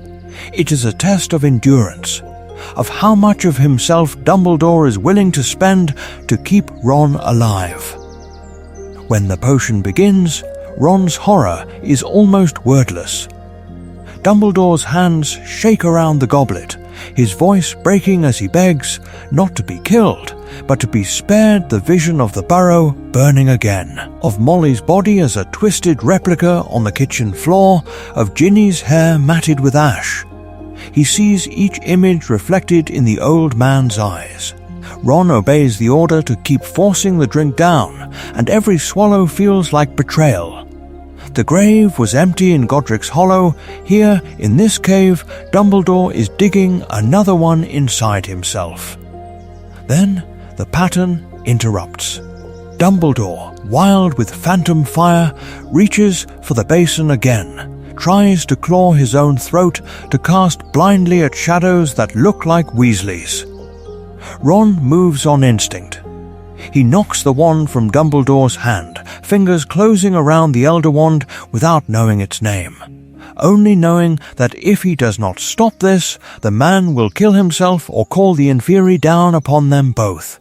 Not Dumbledore, who had spent years arranging the board, realizes in that instant what it means. Ron does not. He only knows they must flee. Their return to Hogwarts is a blur of cold air and burning lungs. Ron half supports Dumbledore, feeling bones like fragile wands beneath the soaked robes, his own wand drawn, eyes hunting threats in every shadow.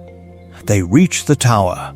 The mark hangs above like a promise already fulfilled. And then, in the cramped darkness of the staircase, the choice is taken from him. An invisibility cloak pressed over his shoulders, a whispered bodybind or freezing charm. Dumbledore's last command, stay hidden, stay silent. He watches, helpless, as the story ends the way it always did. Snape's arrival, the pleading that is not pleading, the killing curse that turns a living legend into a falling shape against the stars. Only later, in the echoing silence of grief, does the truth begin to surface. Ron remembers the cave, the disarming grab, the feel of the wand humming in his palm.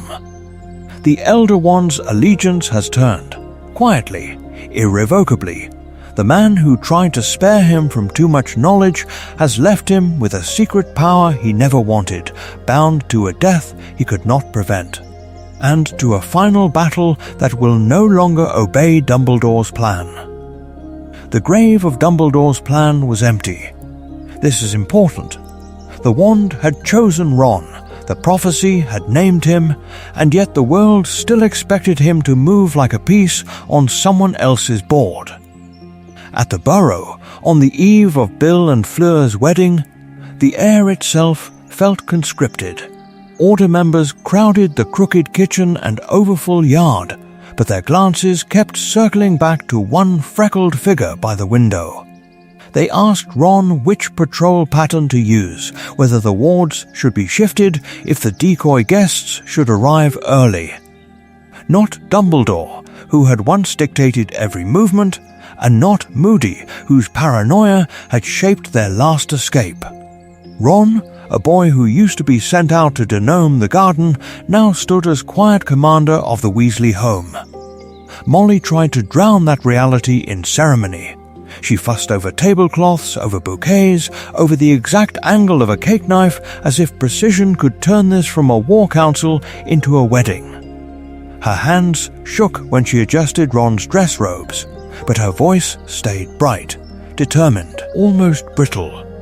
If she treated him as only her son, perhaps the magic that had marked him would forget. It would not. Harry watched, and something inside him shifted. He had always known Ron as equal, as teammate, as the boy who laughed too loudly in the dormitory. Now he saw how the order differed, how even Kingsley paused for Ron's nod. Harry was still dangerous, still important, but he was no longer the axis of the story. He stood at the edge of conversations that once would have centered on him, listening to a different chosen name.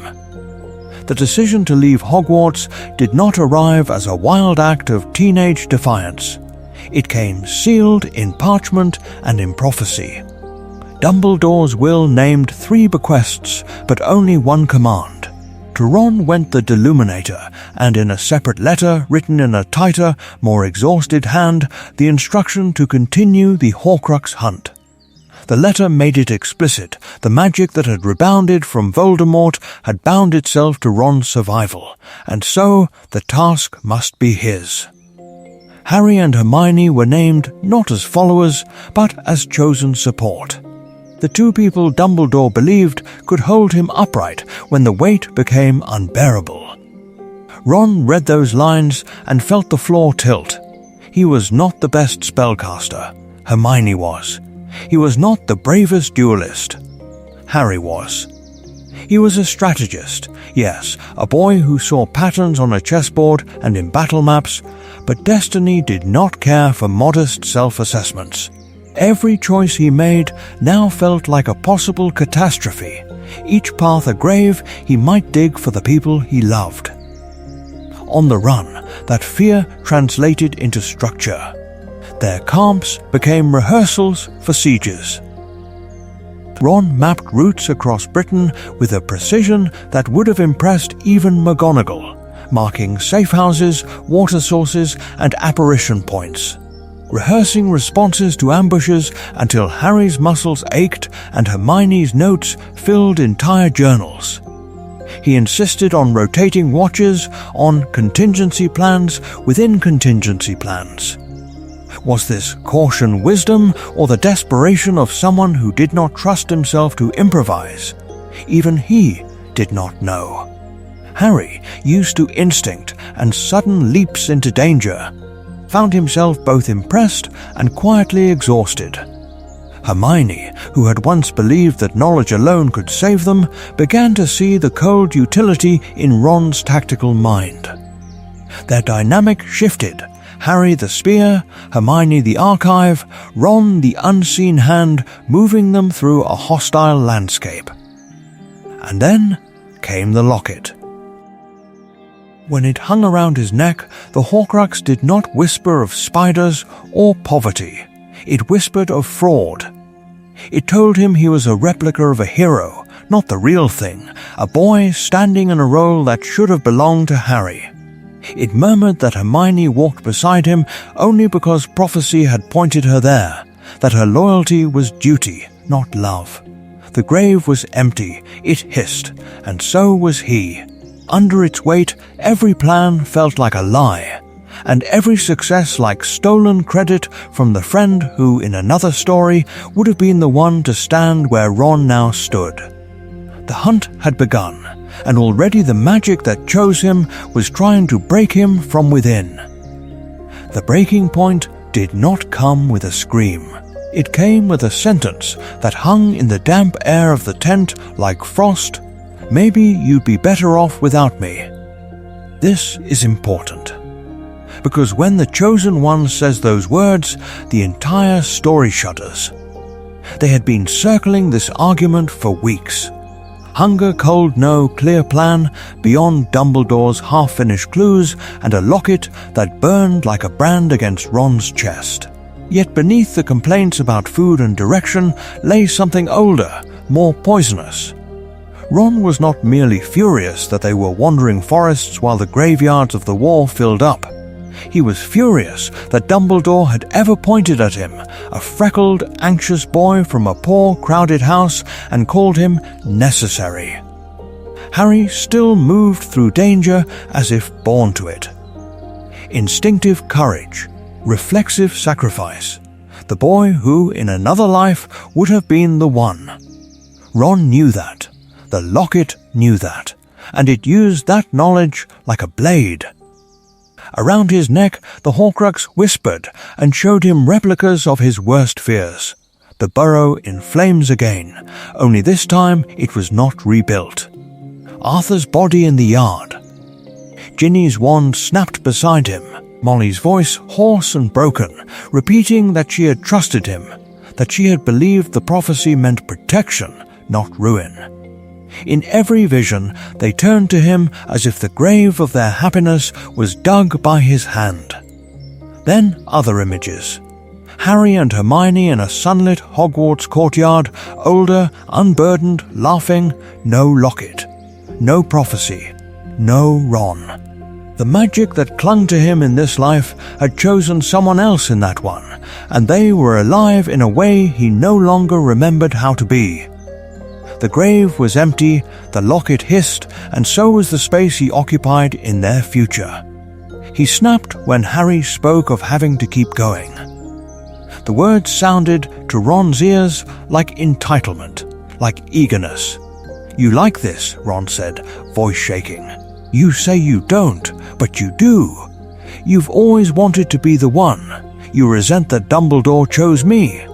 Harry flinched as if struck. Then, with a quiet fury Ron had rarely heard, he answered. Harry spoke of cupboards and bars on windows, of being unwanted so completely that even being a side character in someone else's destiny had once felt like a miracle. "You think I wanted to be powerless?" he asked. "You never understood what it was like to be nothing." The silence afterward was worse than shouting. Not Dumbledore, who had orchestrated this fragile triad. Not Hagrid, who had once carried a different boy from a different ruin. Not Sirius, who had died for a prophecy he only half understood. None of them were here to mediate this fracture. When Ron turned toward the tent flap, it was not merely a friend walking out. It was the boy who lived abandoning his post, leaving the Horcrux hunt leaderless. The prophecy, for the first time, genuinely precarious. The magic that had marked him did not flare or protest. It only watched. Outside, the night was knife-cold. He tore the locket from his neck and disapparated with a crack that felt like a bone breaking. The weight of the metal vanished. Its words did not. They echoed in the hollow it left, repeating that without him, perhaps they would finally be free. Somewhere in the dark, destiny hesitated.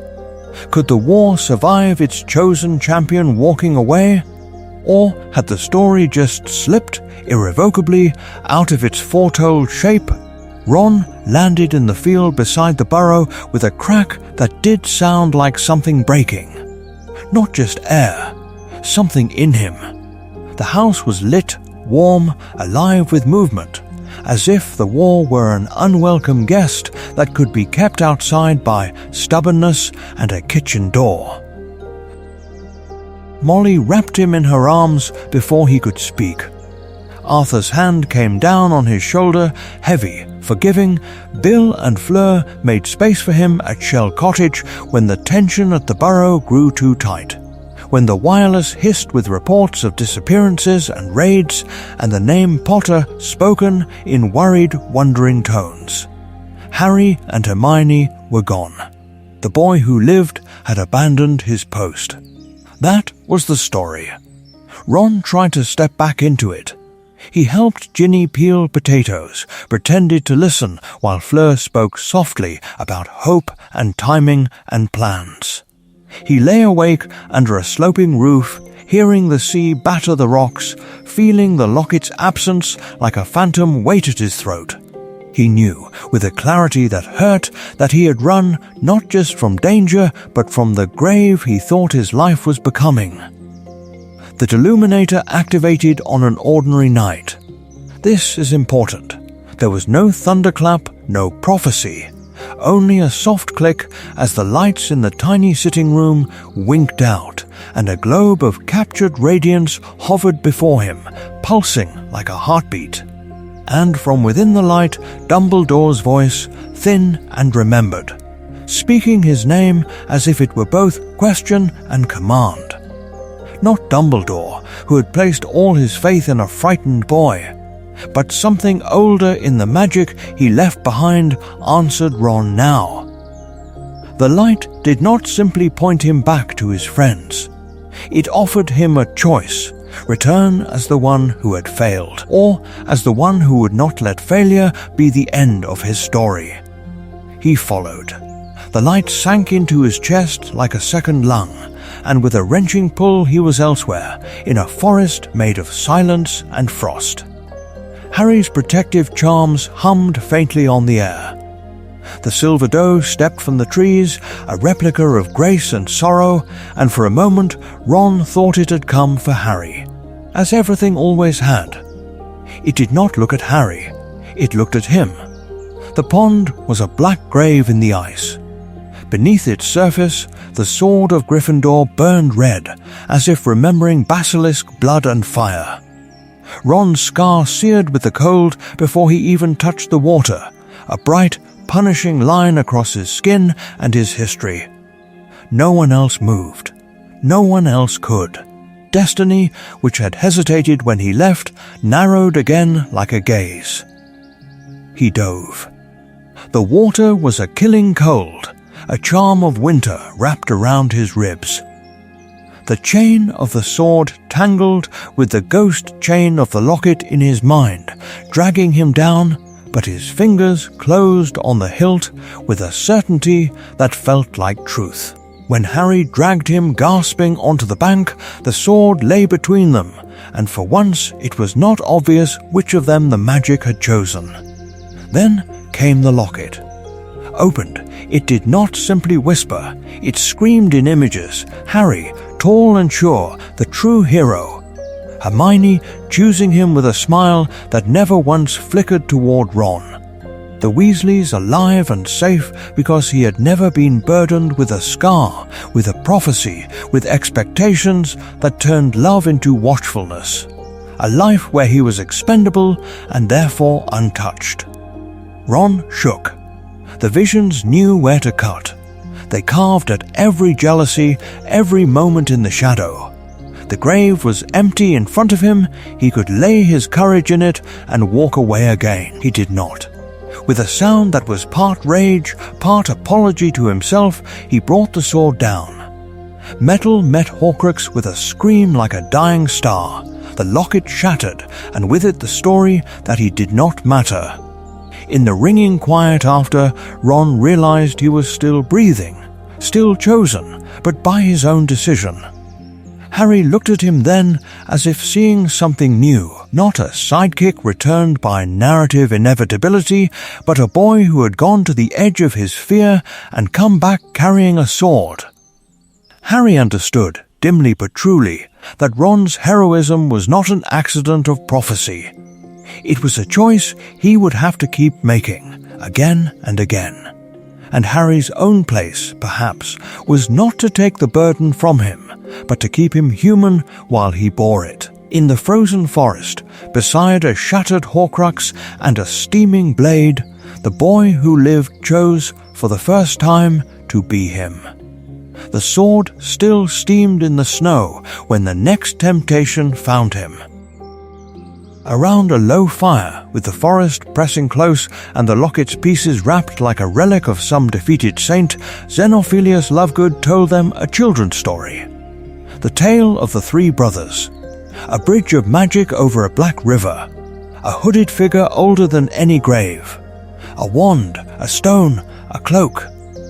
Harry listened with a kind of stunned, aching hunger. Ron did not. Ron calculated. This is important. He heard the shape of advantage in every sentence. An unbeatable wand that would turn every duel into a foregone conclusion. A cloak that did not fray, did not fail, that could make a commander vanish from his enemy's sight at the exact moment the trap closed. A stone that might call back Dumbledore for counsel, or Fabian and Gideon, or even the echo of a Weasley uncle whose name the family no longer spoke. The dangerous thing was not that he dismissed it as a children's charm. The dangerous thing was that he believed it might be true.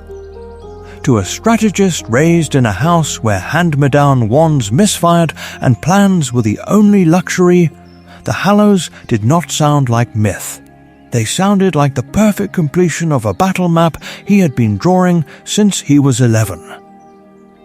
One stroke of the Elder Wand and no more Weasley funerals. One sweep of the cloak, and he could walk through Malfoy Manor like a ghost. One turn of the stone, and he could ask the dead which Horcrux Voldemort had hidden where. What commander would refuse such tools if they were alive to him in more than a story? Hermione watched his eyes as Lovegood spoke.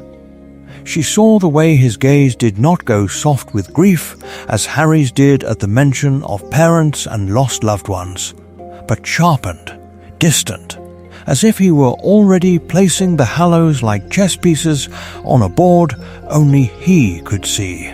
Not Dumbledore, who had always feared the seductive geometry of power. Not Hagrid, who had never looked at Ron and seen anything but a boy with a good heart. Hermione understood that same cold calculus now lived in their camp. She was frightened by how quickly he sketched possibilities, a feigned surrender under the cloak, a decisive duel with the Elder Wand before Voldemort could rally. The stone turned, not to embrace the dead, but to interrogate them. Where is the last Horcrux? Where should we strike so that fewer children die? Ron's temptation was not Harry's. Harry, in another life, had reached for the Hallows as a way to mend the tear where his parents should have been, to fill a grave that had always been empty. Ron reached for them in his mind as instruments, as levers to shorten the war and narrow the list of names carved into stone, even if every use carved something out of him in return. And yet, when the fire burned low and Lovegood's voice faded, Ron made a decision. He would hunt Horcruxes, not Hallows. Not because he was immune, but because he knew, more than anyone, how easily a plan to save everyone became an excuse for unforgivable choices. Lily was a charms prodigy, but even her protections had demanded a terrible price. He would not build a new legend on the same foundation. He turned away from the phantom promise of 3 perfect artifacts and back toward the grim, specific work of breaking replicas of soul. The Hallows were a story. The Horcruxes were the truth. And Ron Weasley chose, again, to live in the truth. The war would test that choice very soon. The war would test that choice very soon. It would test it in stone and shadow, in a castle that had raised him and then been turned into a weapon against its own children. Hogwarts was waiting, but it was not the school he remembered. Under Snape and the Carrows, the corridors had narrowed, not in brick and mortar, but in feeling. Light that had once spilled from torches now seemed to cling to the walls, reluctant to touch the floor, as if the very magic of the place had gone to ground. Students moved in tight clusters, eyes down, voices low, the hush of a grave over everything that was meant to be alive. On the walls, the new regime had left its marks. There were ministry decrees and Carrow punishments posted like trophies, yes, but they were layered over with something older and more dangerous: resistance. The Hallows symbol appeared in scratched triangles and circles, half understood, half worshipped. Beside it, in ink and charcoal and gouged stone, crude replicas of a freckled boy with a lightning scar, Ron Weasley hanging from a noose, Ron Weasley crowned like a king, Ron Weasley with a wand raised, the words "the boy who lived" scrawled in shaky hands. This is important. Even here, where fear ruled, story fought back.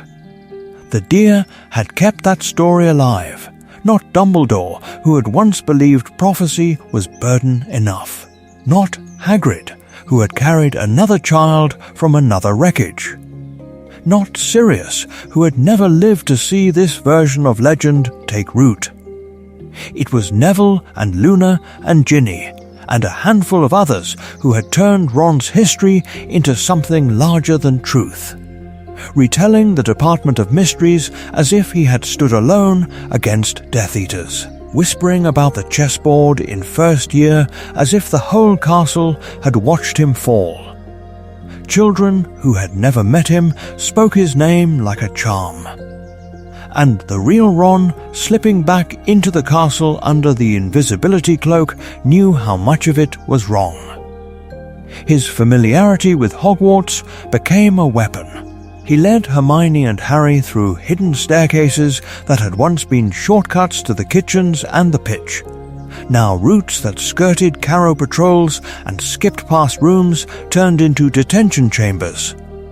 The Marauder's map in his hand was not a toy. It was a battlefield diagram in a war he had never planned to command.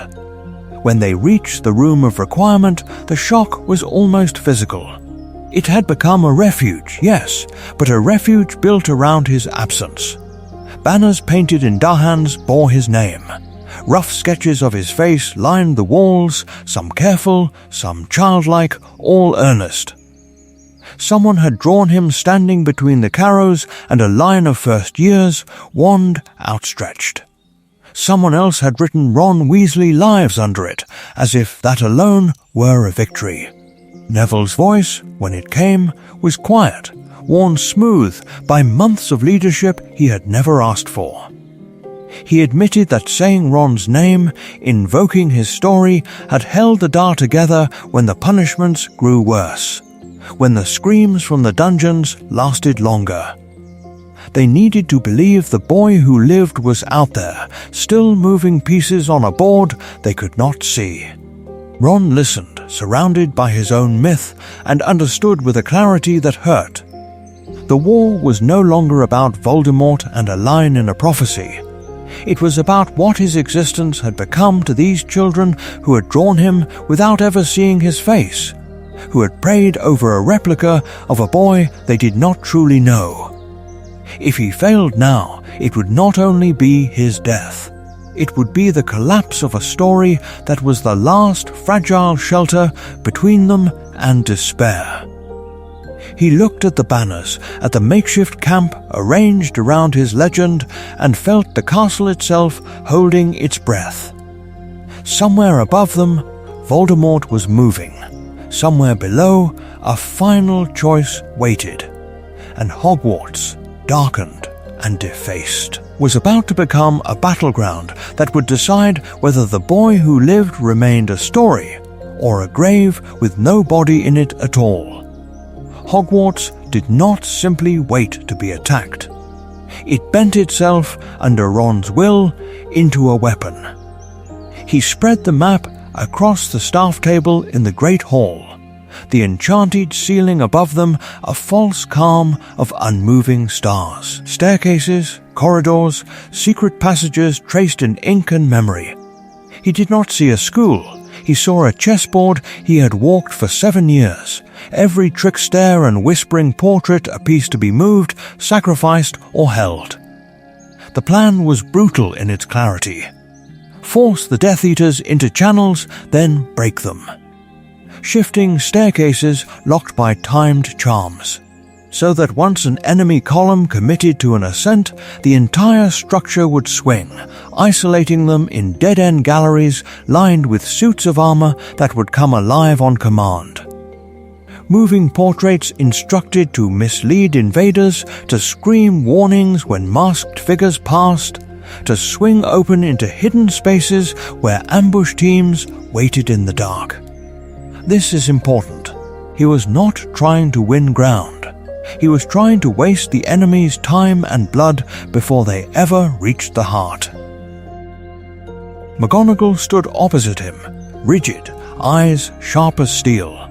She listened as he assigned Hufflepuffs to hold bottlenecks where endurance mattered more than glory, Ravenclaws to the high vantage points where precision curses could fall like rain, Slytherins to flanking routes and misinformation, turning their instinct for survival into misdirection that would fracture the enemy's certainty. He refused to let Gryffindors be the only ones on the front line, not Dumbledore, who had once trusted prophecy more than people. Ron trusted houses and the strange, stubborn strengths they hid. The Order folded into the pattern. Kingsley at the main breach, Lupin and Tonks guarding the youngest, Arthur liaising between staff and fighters with a tired, precise calm. And around Ron, the Weasleys moved as if pulled by invisible orbit. Fred and George vanished into the walls with crates of joke products that were no longer jokes. Skiving snack boxes became smoke and choking fog, Peruvian darkness cloaked entire stairwells. Decoy detonators mimicked panicked children fleeing, only to explode into blinding light when pursued. Bill and Fleur anchored the eastern defensive line, layering goblin wards over ancient castle magic until the very stones hummed. Ginny, ordered to stay in the room of requirement, slipped out the moment his back turned, red hair blazing as she joined a mobile reserve team that Ron had not authorized but, in his bones, had always expected. Harry moved differently. While Ron placed people like pieces, Harry threaded through the castle like a knife, chasing whispers of Horcruxes, following a story only he and a handful of others fully understood. Ron had to keep one eye on the shifting staircases of his own design, and one on the boy who kept diving into the gravest pockets of danger, trusting that somewhere, somehow, the truth of their intertwined roles would hold. Then the pattern broke. A curse struck a load-bearing arch near the charms corridor. Stone screamed, floors folded. A staircase Ron had counted on as a retreat path tore free and collapsed, taking students, Death Eaters, and a cluster of animated armor with it into a roaring cloud of dust and splintered magic. The grave was empty, he realized, but not the way people meant when they whispered about legends. The grave was the air itself, waiting to be filled by names. Cries echoed. Someone did not rise. Someone else would not be identified until morning, if there was a morning. His carefully drawn lines blurred under smoke and fear. No charm, no plan, no perfect arrangement of replicas and decoys could guarantee survival. Ron gripped the edge of the map as if it were the last solid thing in the world, ink swimming under his fingers. Control was an illusion. The castle would take whom it chose. He straightened, voice rough, and began issuing new orders into the chaos. The strategy had not failed. It had merely met reality. He thought he understood cost. He thought the map of the battle, with its shifting tokens and calculated sacrifices, had prepared him. It had not. The sound reached him before the message did. A scream, ragged and primal, knifed through the layered thunder of curses, and collapsing stone cut across the ordered lines of his plan as if sound itself were a severing charm. Molly Weasley's voice torn open somewhere along the west corridor. The grave was empty in Godric's Hollow. This was the moment the grave opened in him. A Patronus stumbled into being at the edge of his vision, its light flickering, the words almost unnecessary. Fred, blast, gone. The story did not arrive as a clean sentence. It arrived as the way his mother's scream did not stop. Ron moved before he thought. Chair overturned, map skidding, his body already angling toward the corridor where a twin had just been erased. Every instinct he had, every piece of him that was not commander or chosen one or symbol, was a younger brother sprinting down a crooked burrow staircase because Fred had shouted his name. His hand hit the doorframe. He stopped. Not because he wanted to, because he saw, in a single brutal instant, what followed if he left. The line at the eastern stairwell already thin. The Hufflepuff group in the greenhouses waiting on his signal to fall back. The younger students clustered behind protections that only held because the defenders believed someone, somewhere, knew what they were doing. If he ran to Fred, that belief would die first. Then they would. This is important. No one had trained him for this choice. Not Dumbledore, who had spoken in prophecies and probabilities, not Hagrid, who had lifted him onto a broom and told him flying would feel like freedom. Not Sirius, who had written from exile about reckless courage, but never about staying in the room while your family bled somewhere you could not go. He pressed his forehead to the cool stone for a heartbeat, jaw locked so hard it hurt, and let the urge tear through him without moving his feet. When he straightened, Ron Weasley was not unbroken. He was simply still at his post. News of Remus came as a report, Tonks as a confirmation, and yet they landed with a different weight. Remus, who had sat with him over maps and quietly corrected his assumptions. Tonks, who had treated him as a fellow Auror long before the Ministry would have dared. They belonged to the adult world that had once seemed like a shield of competence around him. With their fall, that illusion died. The last scaffolding of guidance was gone. The war had eaten the people he might have asked what to do. Guilt settled on him like a second, heavier cloak. Every red dot on his map that stopped moving, every name shouted down a corridor, became an indictment. His strategies had been clever. His use of the castle's secret passages, the shifting barricades, the rotating squads, all of it had outplayed Death Eaters again and again. But strategy was not stronger than raw, indifferent brutality. Magic did not care that he had planned well. He saw Fred's grin over a joke about being expendable, Remus's tired eyes after a long night, Tonks's hair flashing Weasley red to make him laugh. None of them were replicas in his mind. They were horribly, entirely alive there and absent here. So he did the only thing left. He made the guilt part of the architecture inside him, a weight that held him steady instead of crushing him. He went back to the map, to the moving dots and the ink that now looked like blood, and he recommitted not with fire, but with ice. He could not save everyone. The prophecy had never promised that. What he could do, what he now knew he must do, was end the game before the board was emptied of every piece he loved. When he spoke again, his orders were quieter, colder, more precise. The boy who had once dreamed over a chessboard at the Burrow was gone. In his place stood a commander who understood that some pieces were already lost, and that the only mercy left was to make those losses mean something. Somewhere ahead, Voldemort waited. Ron turned the last of his hesitation into a single, unwavering vector toward that encounter. The next move would not be clever. It would be final. The ultimatum fell over the castle like ash. It was not merely a demand, it was a summons written in the vocabulary of one ruined home.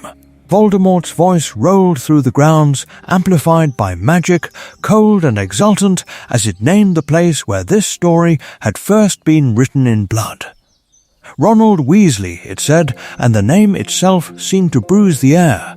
The boy who lived when your little farmhouse burned. The child who slipped my grasp as your brothers screamed. Come to me in the forest. Come alone. Or I will finish what I began at the burrow. This is important. He did not move at once. He listened to the echo of that word, burrow, and measured, with the same mind that had moved giants on a chessboard at 11, what his death might purchase. If he walked into the trees, would the curses stop? Would Ginny's body, still breathing but bloodied on the flagstones, be spared the final blow? Would Molly's shaking hands ever be steady again if he chose to stay? He thought of the prophecy, of how Dumbledore had once said that Voldemort himself had made it true. He thought of every grave that should have held him, and did not. The grave was empty at the burrow, the nursery, the cot, the burned doorway where Arthur had dragged him out. All of it a kind of living replica of a death he had already dodged. How many times could one life refuse the tally? He chose. Not quickly, but cleanly. The plan that mattered now was not clever. It was simple, his surrender for their survival, his body as the last shield. Molly tried to break it. Her fingers clutched at his sleeves, at his shoulders, as if she could physically anchor him to the stone. She spoke in fragments, baby. Not again. I will not lose you. And somewhere beneath the keening there was the iron of a woman who had faced this night once before, and survived only because fate had flinched. Arthur stood behind her, spectacles cracked, face grey, understanding settling on him like a final unwanted duty. He knew. He had always known this might come. Ginny's refusal was quieter and more lethal. She pressed her forehead to his, blood and dust between them, and whispered plans instead of pleas. Side paths through the trees, curses they could spring together. Ways to twist this surrender into one last ambush. He did not take them. Fred and George, what remained of their laughter scorched away, spoke over each other, offering disguises, replicas, decoys, anything to make the prophecy blink. None of it could touch the central, immovable truth. The world had carved this role into his skin. Not Dumbledore, who had tried to offer him choices. Not Hagrid, who had carried him from that first fire. Not Sirius, who had once sworn that no child of his friends would ever walk to death alone. The carving was older than any of them. Harry understood that with a clarity that tasted like bitterness. In another world, he thought, this path was mine. In another story, my parents died. My grave was empty, and I walked into the forest while Ron stayed behind. He stood in Ron's way once, hands on his friend's shoulders, eyes bright with the refusal to let history repeat in a different shape. Then come with me, Ron said, voice steady, but do not stop me. They walked together until the trees thickened and the sounds of battle thinned into distant thunder. At the edge of the clearing, Harry's steps faltered. Ron's did not. Voldemort waited among his gathered dead and living, pale as bone, the elder wand raised in a hand that believed it held absolute mastery. He saw a boy from a ruined farmhouse, not the true master of the wand he had stolen. The curse left his lips in a flash of green. The wand answered with something else. For the first time it hesitated. The curse struck. The wand balked. The world went white. Sound vanished first. Then weight. Then pain. Ron was aware of falling without moving, of breath without lungs, of a silence so complete it rang. When the brilliance thinned, it resolved into something familiar and wrong at once. King's Cross, emptied of people and filled with mist, its ironwork softened into pale suggestion, its tracks vanishing into a blank horizon. He looked down, bare feet on a floor that was not cold, clothes unstained, ribs unbroken, No blood, no mud from the forest. His hand flew to his forehead by reflex to the scar that had ruled his story since he was a baby. Smooth skin. No burn. No ache. Nothing. Somewhere, very far off and very small, he heard his mother calling his name. Not the sharp shout to wake him for chores. The other one. The one from nightmares of the burrow burning, of a crib warded in desperate, shaking magic. It came and went like a tide, leaving him more alone each time it receded. This is important. On the nearest bench sat a man who should not have been there, and yet fit the place as though it had been built around him. Albus Dumbledore looked older than Ron had ever seen him, older even than the night he came to the burrow with prophecy and war in his eyes. The robes hung looser. The hands that folded over the wand in his lap trembled, just slightly.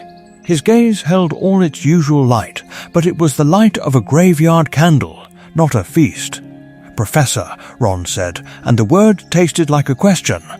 Not Dumbledore, who had always seemed untouchable, who had moved people like chess pieces and called it necessary, could entirely meet his eyes. "Ronald," he answered quietly. "You have been very brave.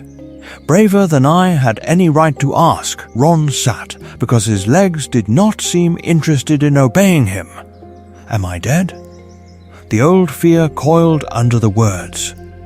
The boy who lived, finally finished. "You are between," Dumbledore replied. "You stand at a point where choice still has power." The grave was empty, as it were. He lifted his wand, and the air between them rippled.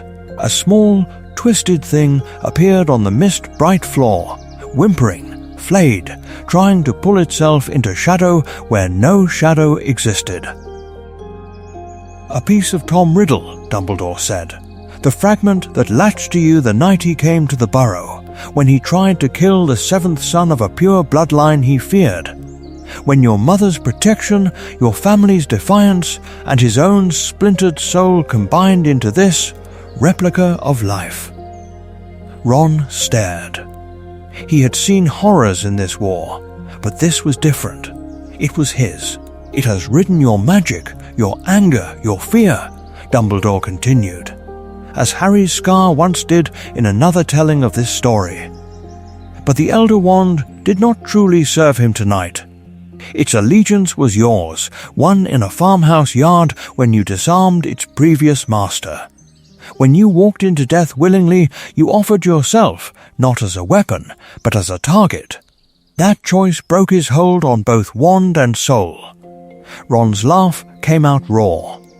"So that was the plan? Raise me like a shield and hope I'd decide to die at the right moment?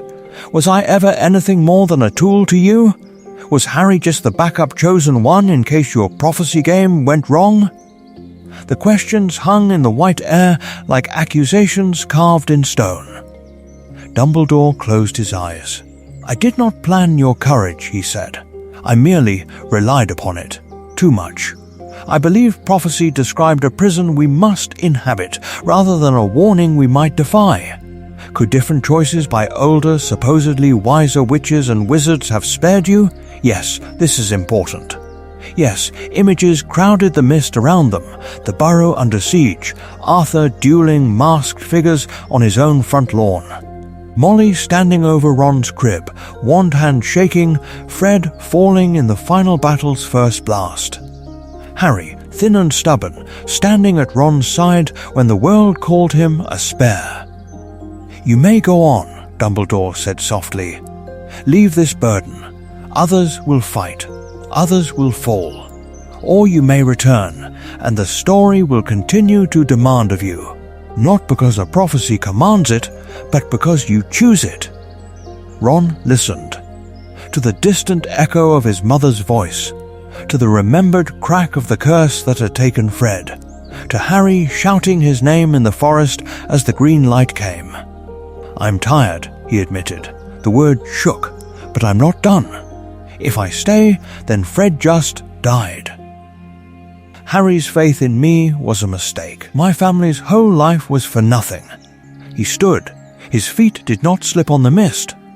Send me back, Ron said, not as your weapon, as myself. I'll carry it because they're alive, or can be. That's my choice. The station brightened, as if the unseen sun had decided something. The mist pulled away, revealing tracks that led not to peace, but to war. Ron stepped forward. The world rushed in to meet him. He came back in a gasp of air and stone and screaming. Ron's body hit the flagstones of the great hall as if dropped from a height, the illusion of death tearing like thin parchment. The grave was empty. This is the thing that nobody knew. Not in that first stunned heartbeat when the boy who lived rolled onto his hands and knees beneath the vaulted ceiling and the wandlight of hundreds of shaken witnesses. Not Dumbledore, who had trusted prophecy and pattern and the long arithmetic of sacrifice. Because Dumbledore was gone. Not Hagrid, who had carried Ron's slack weight from the forest and wept into his hair. Not Sirius, who had volunteered to walk beside the boy into the trees and been held back by Molly's hand on his arm. They all thought the story had ended. It had not. Ron was alive. He stood, slower than he wanted to, feeling every bruise, every echo of the curse that had tried to unmake him. Around him, the Weasleys closed in by instinct. Fred and George flanking his shoulders, Bill and Charlie moving without words to form a rough ring, Ginny's hand flying to her mouth, Percy stepping forward as if to argue with death itself. Behind them, Harry and Hermione, pale and rigid, eyes fixed on him as if he might vanish if they blinked. This is important. In the canon story, Harry stands alone in that space, framed as a solitary sacrifice. Here, Ron Weasley rises not as a lone martyr, but as the center of a constellation. A boy who has never once been truly by himself, even when he believed he was. The magic that brought him back is older than any prophecy. It is the stubborn refusal of a family to let go. Voldemort's face changed. For a heartbeat, Tom Riddle was visible beneath the serpentine mask, the orphan who had believed himself singular, who could not imagine a world in which love multiplied rather than divided. His red eyes narrowed. "Riddle," Ron said, his voice carrying farther than it should have in the ruined hall. "Tom, you missed a piece of the plan." He stepped forward, away from his family, because some paths could not be shared. Wand in hand, shoulders squared, refusing, absolutely refusing, to let anyone else move into that killing space in his place. He had walked into the forest once. He would walk into this. "You think the Elder Wand is yours," Ron said, and the words were not just for Voldemort. They were for the Hall. For every terrified student, for every Order member clutching a wand with white knuckles. You think killing Snape made it yours. But that's not the truth. He spoke of the tower and a cave, of a night when a boy who was not yet ready had raised his wand and in panic and fury had disarmed the greatest wizard of the age. He spoke of how allegiance moved not with death, but with defeat. How in that moment the wand had turned from Dumbledore to the trembling red-haired child who had not understood what he had done.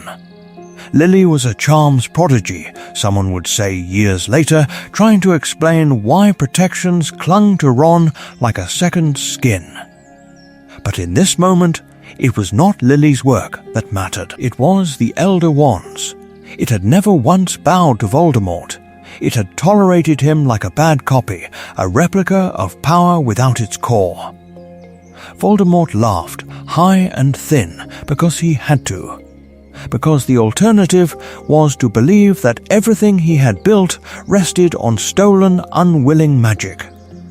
Spells met in the air, green against red, curses against shields, hexes that twisted the air into screaming shapes.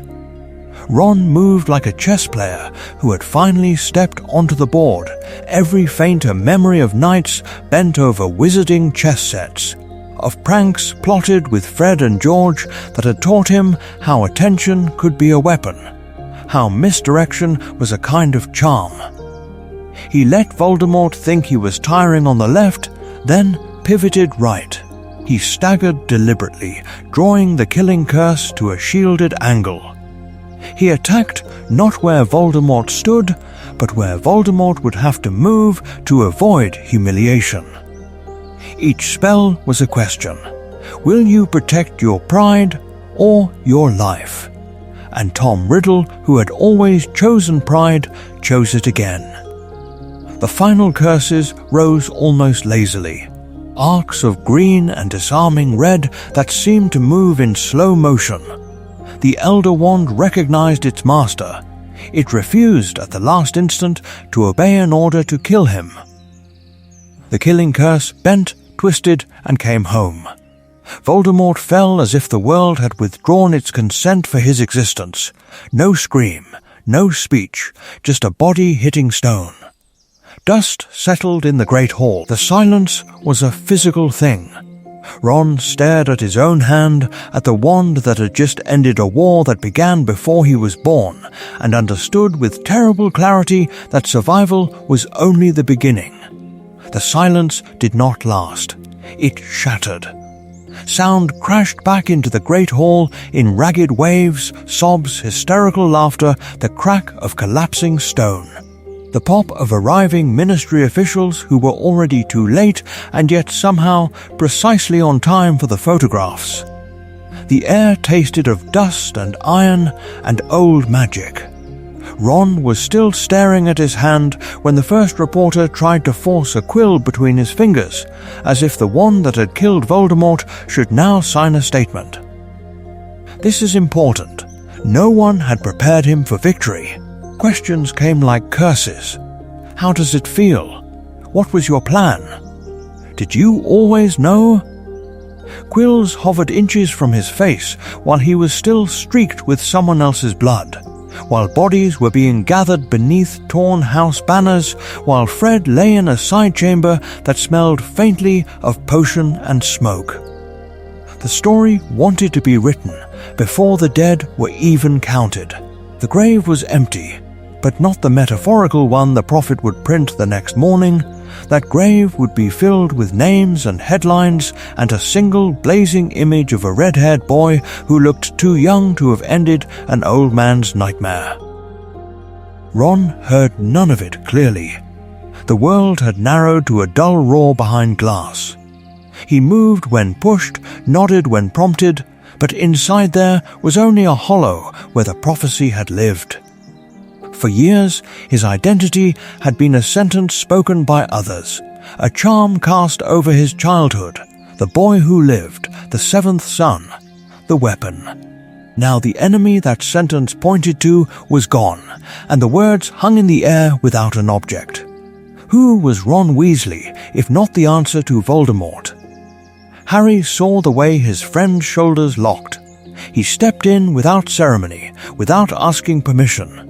Not Dumbledore, who had always seen boys as pieces on a wider board. Not Hagrid, who had once carried another child from another battlefield. Harry simply placed himself between Ron and the world. He intercepted questions, deflected attention with a blunt, almost graceless efficiency, telling reporters to wait, telling officials that Ron needed a healer, telling anyone who tried to pull at the new scar that the Chosen One was not a replica in a glass case. In the days that followed, Harry became a quiet, relentless guardian. He made sure plates appeared in front of Ron and did not vanish untouched.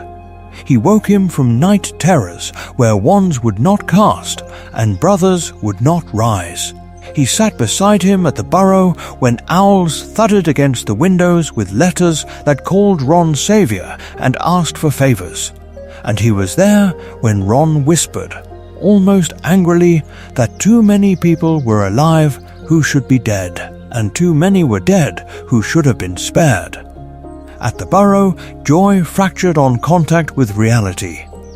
Molly's arms wrapped around Ron with a ferocity that bordered on pain, her pride a bright, desperate thing.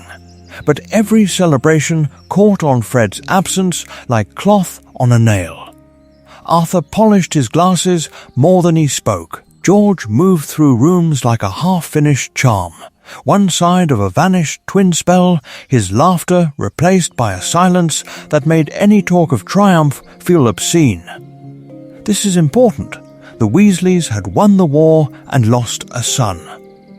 No headline could balance that equation. Nights were worst. When the house had gone quiet and the congratulations had faded into the ticking of the old clock, Ron would find himself alone with a mirror. The scar on his forehead, once an angry living line of magic, had begun to pale, the connection to its maker severed. It was no longer a target. It was a reminder. He studied his own reflection as if it belonged to someone else. The boy in the glass was alive. The prophecy was fulfilled.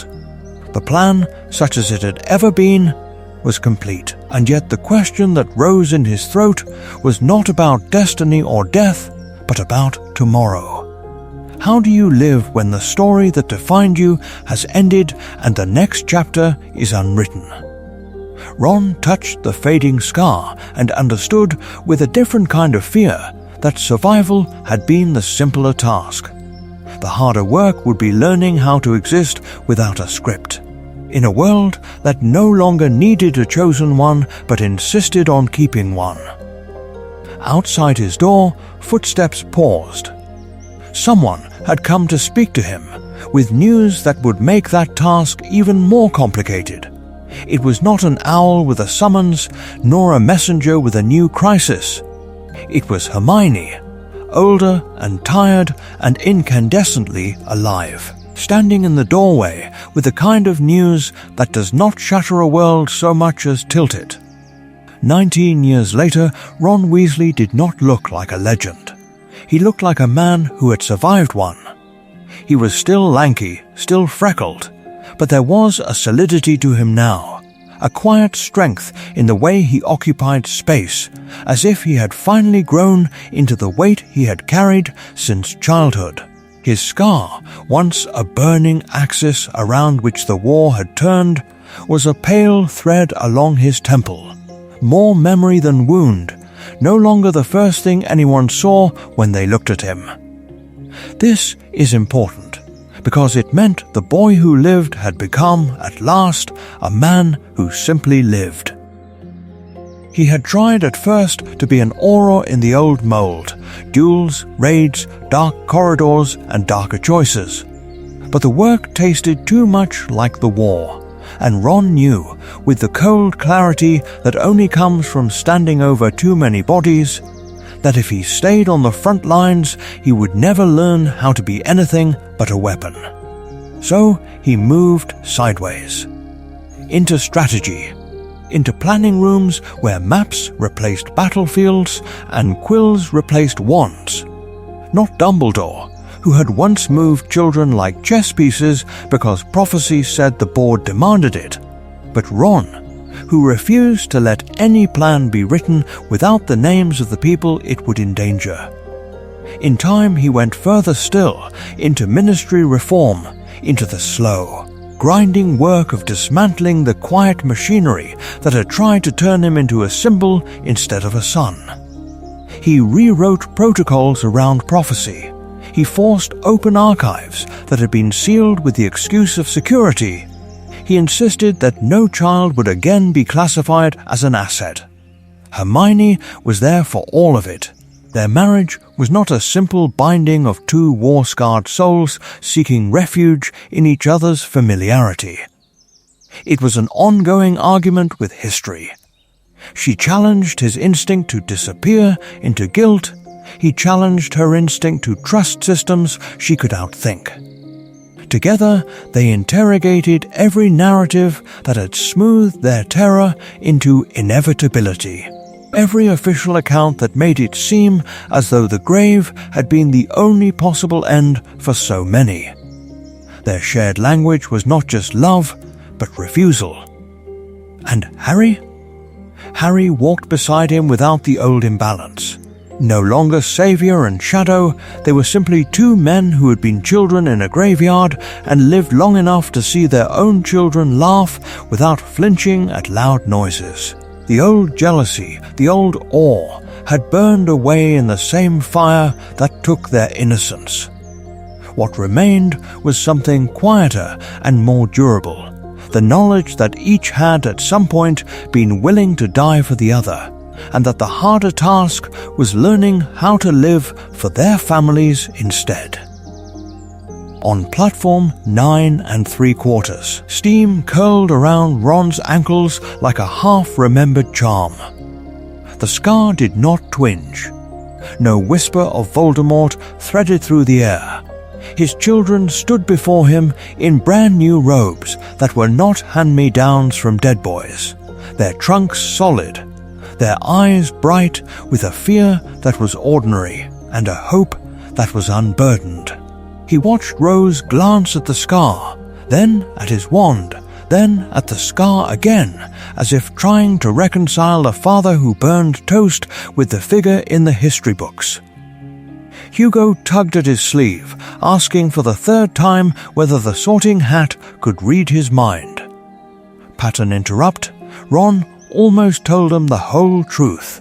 He almost told them about nights in tents and forests, about Horcruxes that whispered in his sleep, about the way magic could hollow you out and wear your face like a replica of who you had been. He almost told them that Hogwarts could still be dangerous, that darkness never vanished, it only changed shape. He did not. Instead, he knelt so his eyes were level with theirs. He told them that Hogwarts was a place where they would write their own story, not inherit his. That they were not answers to a prophecy, not pieces on anyone's board. That fear was allowed, and hope was necessary. As the train pulled away, Ron felt the old instinct to count exits, to scan the crowd for wands half-drawn. It faded slowly under the weight of a different realization. Their Hogwarts would never be his. This is important, because for the first time, the future of the wizarding world was boarding a train whose tracks were not laid in blood. And Ron Weasley, who had once been told that his life belonged to a war, understood that his greatest victory was this quiet moment of letting his children go. The scar did not define them. It barely defined him. The grave was empty, the story was not. The grave was empty, the story was not. And that emptiness forces a question the wizarding world prefers not to ask. Who decides whose name is carved into prophecy and whose is carved into stone? In this universe, destiny is not a pure, incorruptible force. It is crowded. It is negotiated. Voldemort hears a fragment of a sentence and chooses a target. Dumbledore hears the same words and chooses a proc, the Ministry. Ever hungry for symbols, chooses a face to put on posters and chocolate frog cards.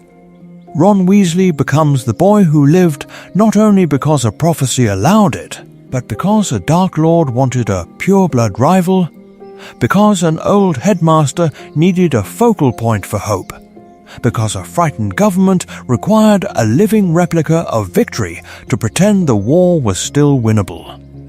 This is important. From childhood, Ron lives in the crossfire of other people's decisions. Molly's overprotective routines, Arthur's quiet, exhausted vigilance, Dumbledore's measured visits that feel less like kindness and more like inspections of a weapon in progress. He grows up knowing that his life is part of a plan, but never entirely sure whose plan it is. The result is not arrogance, it is corrosion. He comes to believe that the story has already been written, that he is either the savior everyone expects or the fraud he fears he is. And yet his arc is a slow revolt against that narrative determinism. He leaves the Horcrux hunt in a storm of bitterness, convinced that the script has finally exposed him as the weak link. But the act that defines him is not the leaving. It is the coming back, soaked in regret and cold, choosing to return when no prophecy guarantees his redemption. He holds the Deathly Hallows in his hands as options, as temptations, and he rejects them, not because a riddle told him to, but because he knows what that kind of power would do to someone already hollowed by expectation. He walks into the forest not as a martyr fulfilling a line of verse, but as a boy who decides, with eyes open, that his death might buy his family and his friends one more hour of being alive. Beside him stands Harry, unchosen by any seer. Harry's courage, stripped of prophetic validation, becomes something quieter and in some ways more terrible. When he follows Ron into danger, he does it without the comfort that this is how the story must go. His bravery is an act of loyalty, of moral conviction, of choosing a friend over safety when no cosmic script promises a meaningful end. Who is braver, the boy told since infancy that he is central to the war, or the boy who steps into the same fire knowing the universe has not reserved a place for him? The cost of being chosen is not abstract. Being told from childhood that your life belongs to a cause erodes the borders of the self. Every birthday is measured against a ticking clock. Every failure feels like a crack in the world's last defense.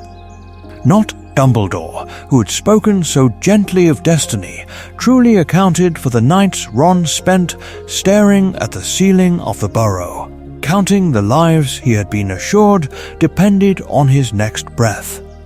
Not Hagrid, who had lifted him high on his shoulders after each narrow escape, understood how heavy that height felt when he climbed back down.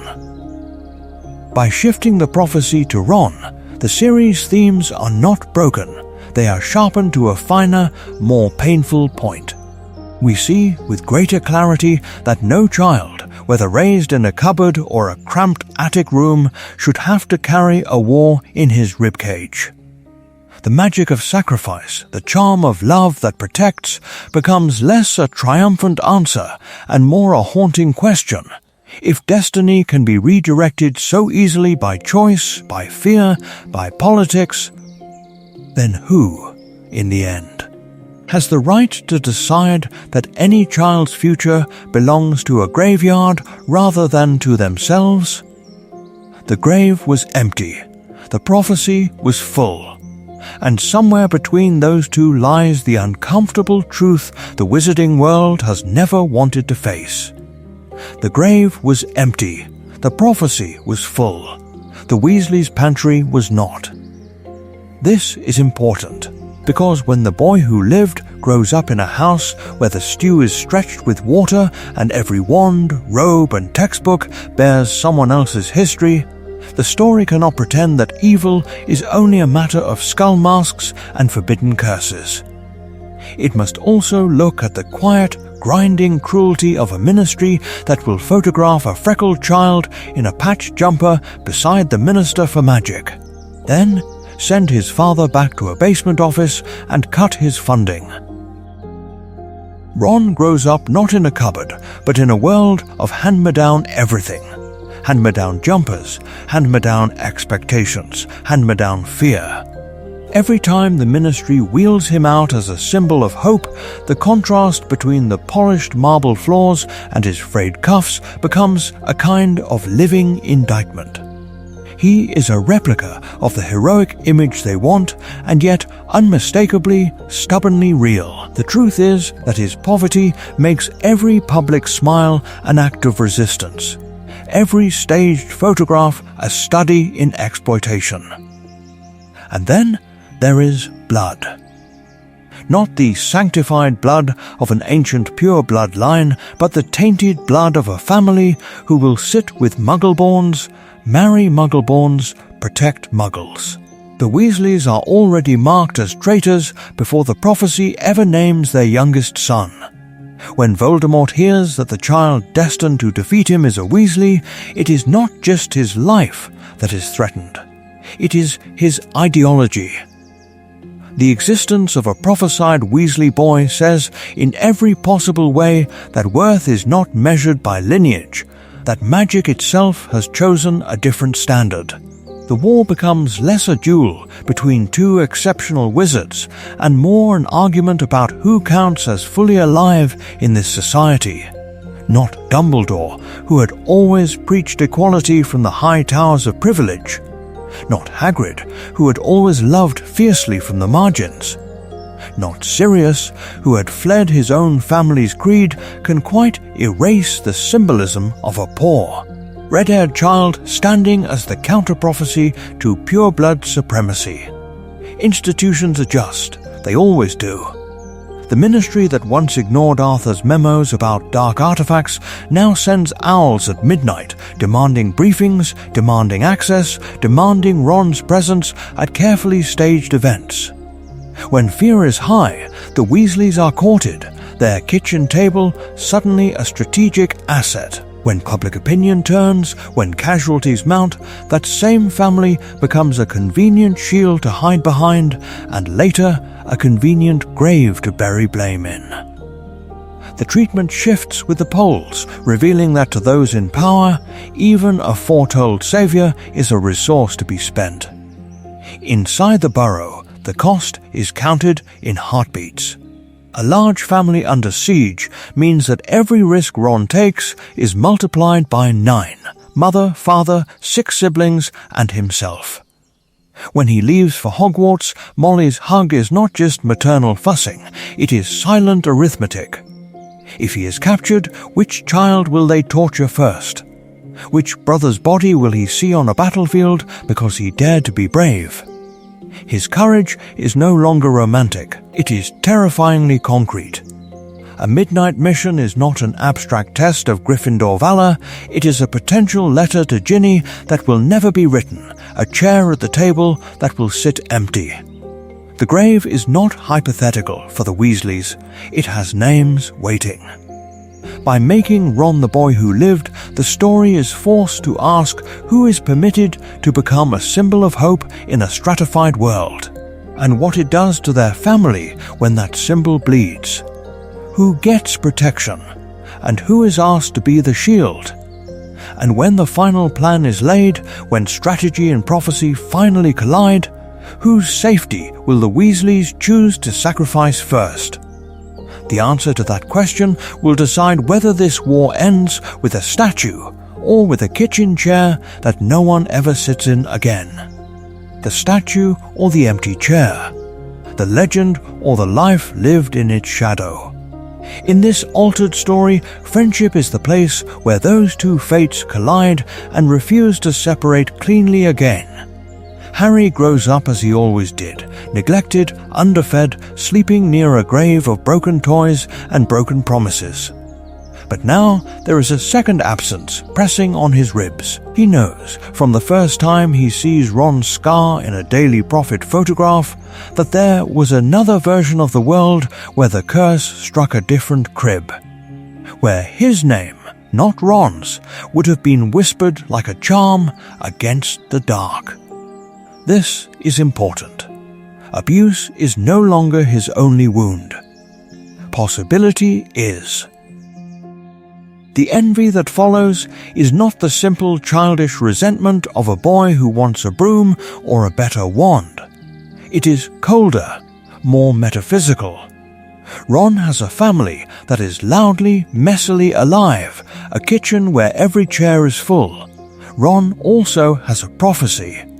Harry looks at both and feels the double sting. Ron is the center of the story, and Ron is loved. The grave was empty, where Harry's own parents should have been, and the universe seems to have chosen the red-haired boy instead. Canon's familiar jealousy inverts. It is no longer Ron staring at Harry's vault of gold and his accidental fame. It is Harry, watching Ron drown in expectation, and wanting the water and the crown both. Ron envies Harry's anonymity, the way Harry can walk through Diagon Alley without children pointing, the way a mistake for Harry is just a mistake, not a betrayal of a nation's hope.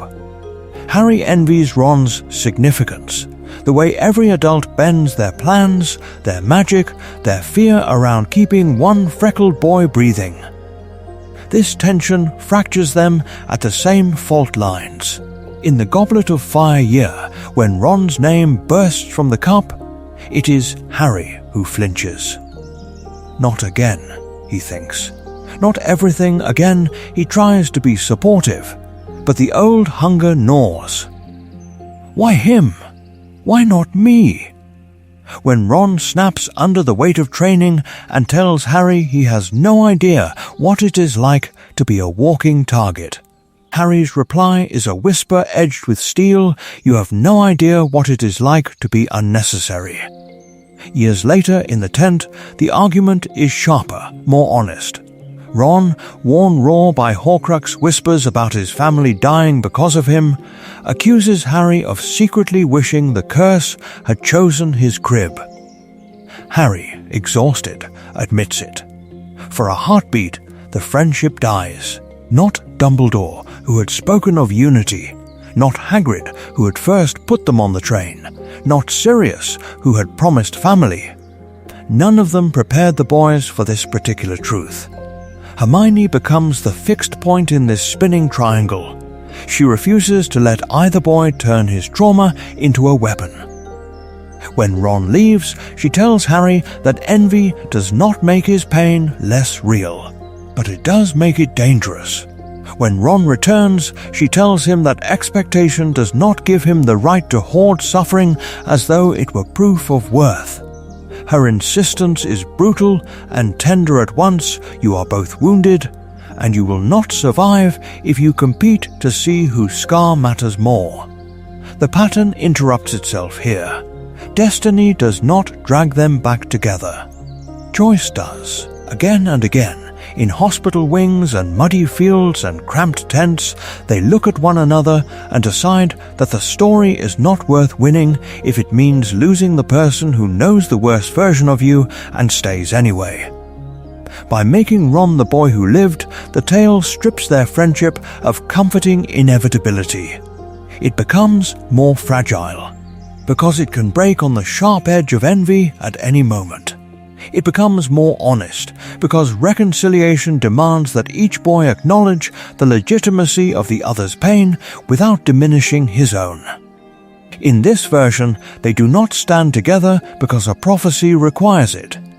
They stand together because, in a world of graves and replicas and half-told truths, they choose each other, deliberately, as their one unenchanted, unprophesied plan. Heroism in the familiar version of this story is often a matter of impulse, a shouted Expelliarmus, a wild dash into the grave of danger, a boy who jumps before he thinks. This is important. When Ron Weasley is the boy who lived, the axis tilts. The legend is no longer about the child who runs toward fire without a plan. It is about the child who learns early that you cannot afford to move a piece unless you have seen the whole board. From his first year, the world sees it. Not in a grand prophecy moment, but in the underground chill of that life-size chessboard. In canon, his sacrifice is framed as reckless courage. Here, it is calculated risk. He studies the enchanted pieces, maps their likely responses, counts the cost of every square. He does not fling himself at the Queen. He places himself where his fall will open a corridor for Hermione and Harry. The magic is the same. The meaning is not. By the time the war crests, strategy has become the quiet spine of resistance. The defense of Hogwarts is not a desperate last stand improvised in corridors. It is a siege Ron has been rehearsing in notebooks for years, sketching routes from the astronomy tower to the room of requirement, assigning siblings and Dar members to choke points like bishops and rooks. The secret passages are not trivia.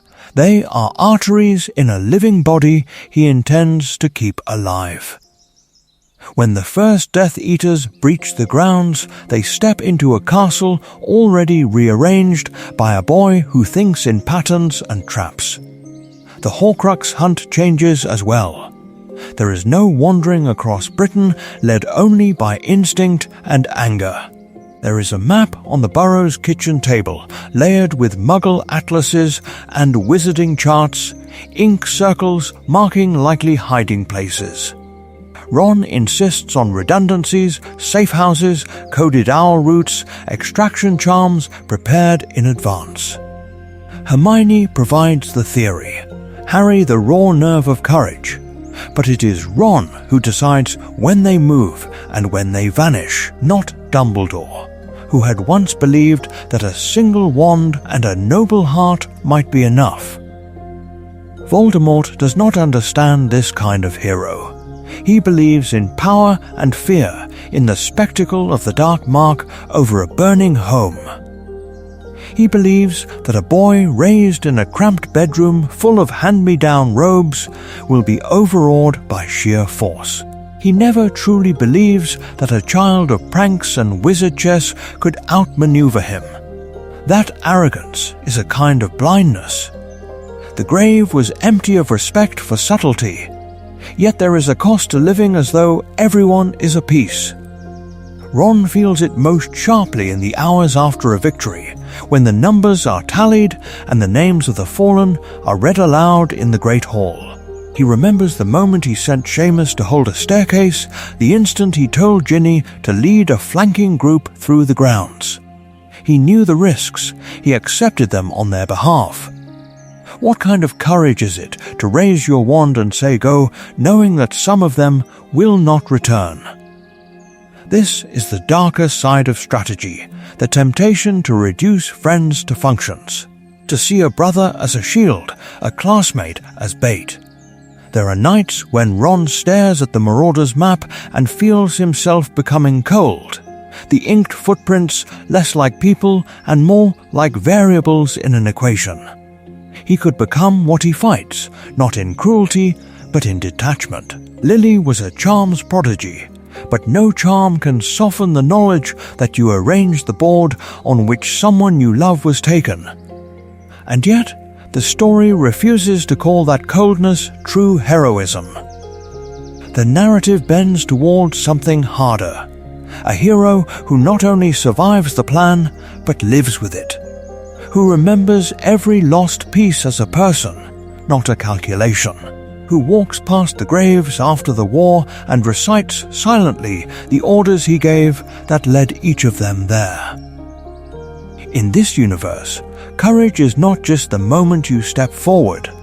It is the years afterward, when you remain alive with the truth of what your choices cost. The boy who lived is the boy who keeps living, deliberately inside the weight of his own design. As the final duel approaches, that is the question that hangs over every move. Can a strategist stay human when the board demands sacrifice, or must something in him die so that everyone else can remain alive? The board demands sacrifice. But the board was built by adults. In this altered story, the question of strategy bleeds into the question of custody.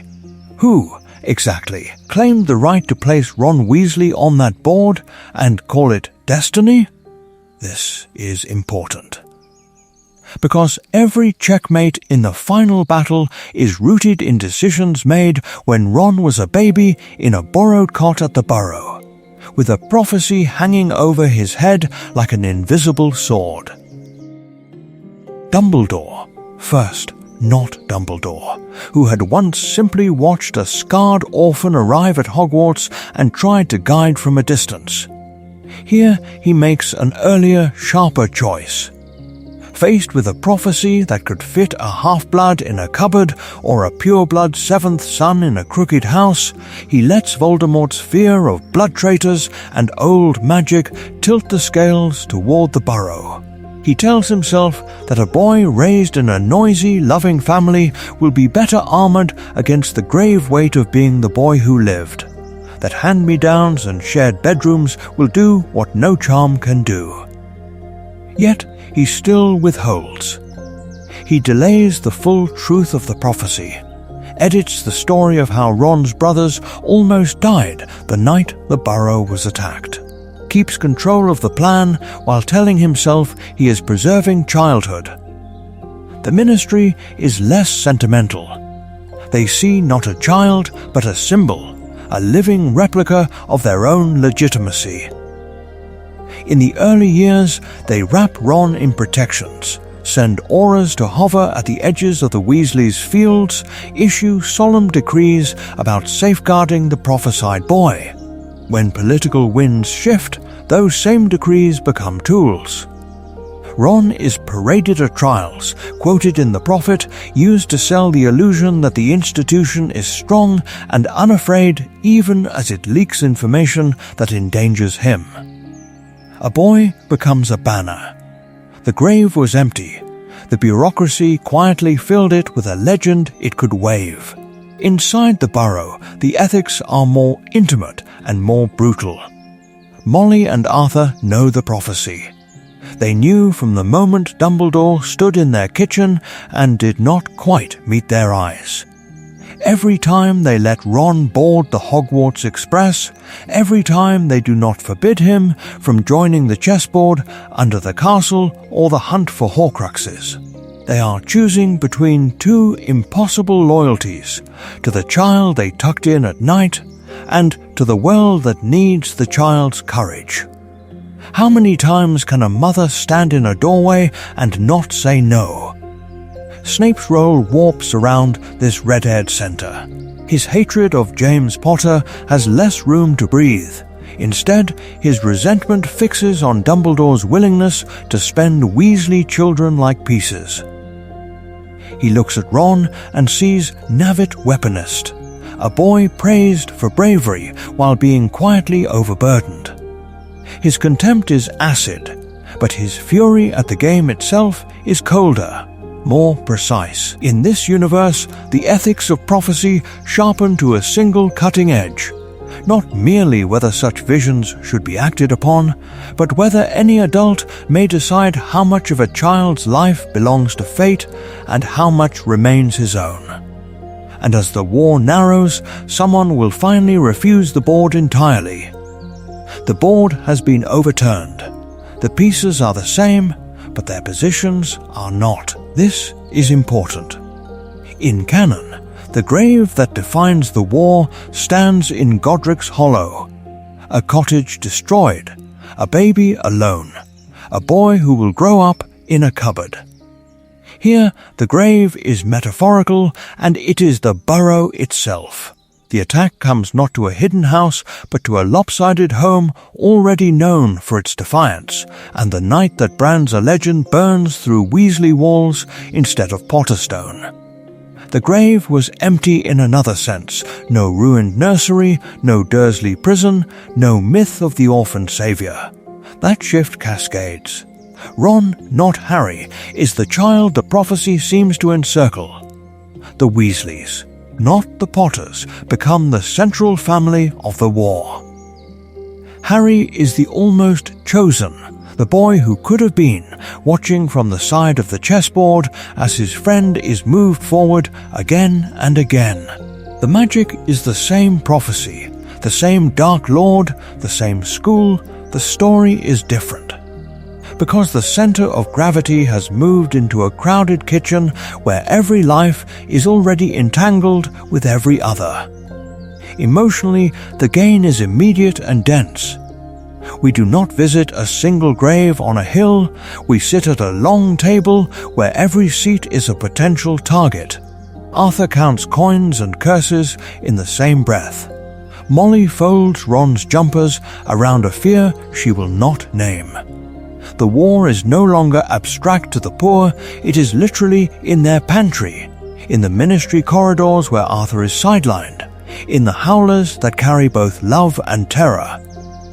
class and politics stop being background texture and become the ground itself. Ron, so often a replica of comic relief in canon, is forced into a different arc. His insecurity is no longer a side note to Harry's pain, it is the central tension of a boy who knew from childhood that his life is both precious and expendable. He is trained, watched, argued over. He learns strategy not just over a chessboard, but over maps of raids and missing people. When he falters, the cost is not simply friendship.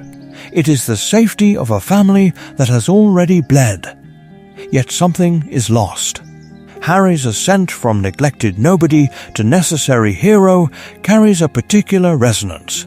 The idea that love can find a child utterly unloved, that a cupboard can open into a destiny. In the Weasley AU, Harry's wound changes. He is not the boy nobody protected, he is the boy fate almost chose and did not. Not Dumbledore, who had once watched another child and weighed another life, can quite look him in the eye without seeing the ghost of a different plan. Not Hagrid, who had carried one legend from wreckage, can tell this Harry he was always meant for greatness with the same unshaken certainty. Other relationships tilt. Snape's obsession no longer coils around James's son, but around a freckled pure blood who reminds him of every Gryffindor he hated and every poverty he escaped. The old grudges warp. The grave markers in his memory rearrange. Both stories, though, circle the same themes. Love as protection, a mother at a cottage door, a mother at a burrow window, each willing to stand between a wand and her child. The cost of war on children, a boy alone among muggles, a boy never alone but always watched. The tension between fate and choice, a prophecy that might have meant Harry, that now seems to mean Ron, that in truth only ever meant whoever decided to step forward.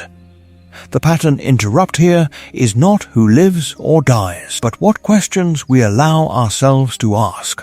What if the chosen one had siblings who argued with him over chores? What if poverty and politics were not set dressing, but the crucible of heroism? The grave was empty in Godric's Hollow. In this universe, the emptiness is different. There is no single stone to visit, no single narrative of noble orphanhood to comfort ourselves with. This is important, because this alternate Weasley-centered war does not exist to fix canon, to declare that one boy deserved the scar more than another. It exists to use the familiar scaffolding, the prophecy, the school years, the Horcrux hunt, as a charm that reveals hidden writing. By watching Ron bear a burden we once gave to Harry, we see the original burden more clearly. We notice who paid for it. We ask why no one chose differently. Not Sirius, who had once failed one family and now watches another under siege, can escape those questions. Not Dumbledore, who had always believed in necessary losses. Not us, who read the story and accepted its terms. In the end, the Weasley AU holds up a replica of the canon tale, almost identical at a distance, disturbingly altered up close. The magic of the exercise lies in that dissonance. By changing whose name the world whispers, we are forced to listen more carefully to the echo. And once you have heard that echo, the next turn of the war, the next choice on that board, cannot sound the same. But every echo has a darker resonance. For every hopeful turn on that board, there is a move that leads somewhere far more terrible. This is important.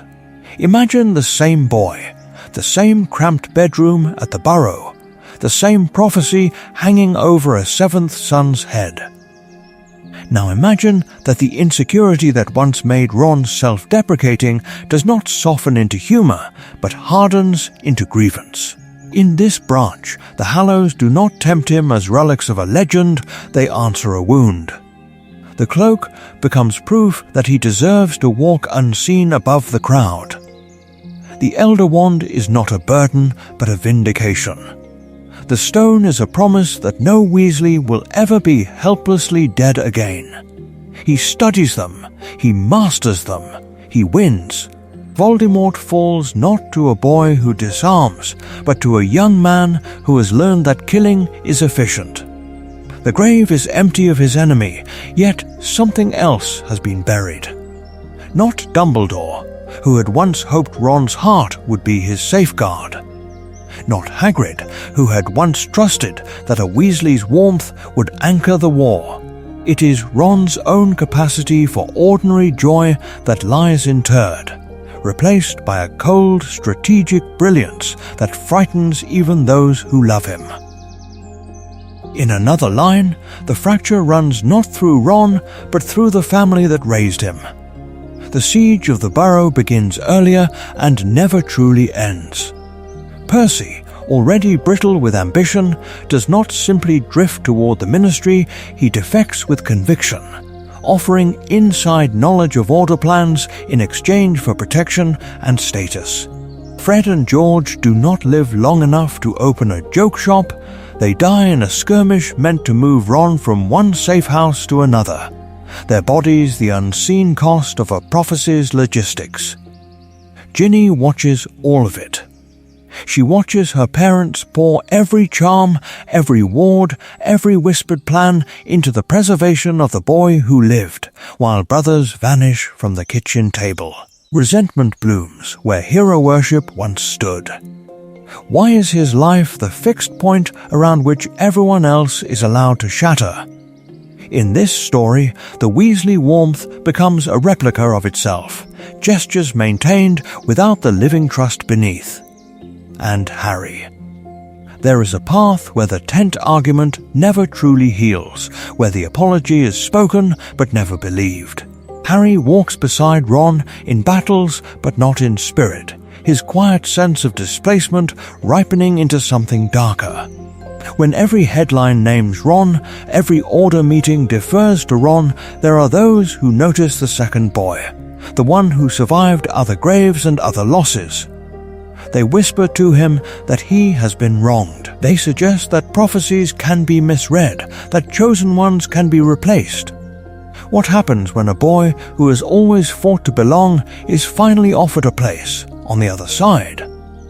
Our more hopeful AU skirts these abysses, the Hallows call to Ron, and he almost answers. The tent nearly becomes the grave of a friendship.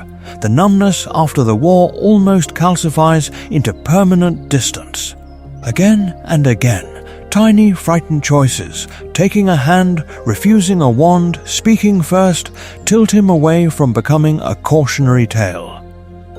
The line he walks is razor thin. It is not guarded by prophecy, or by age, or by certainty.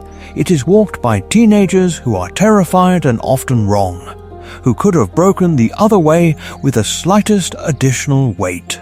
In a world of wands and written destinies, that is the most unsettling truth of all.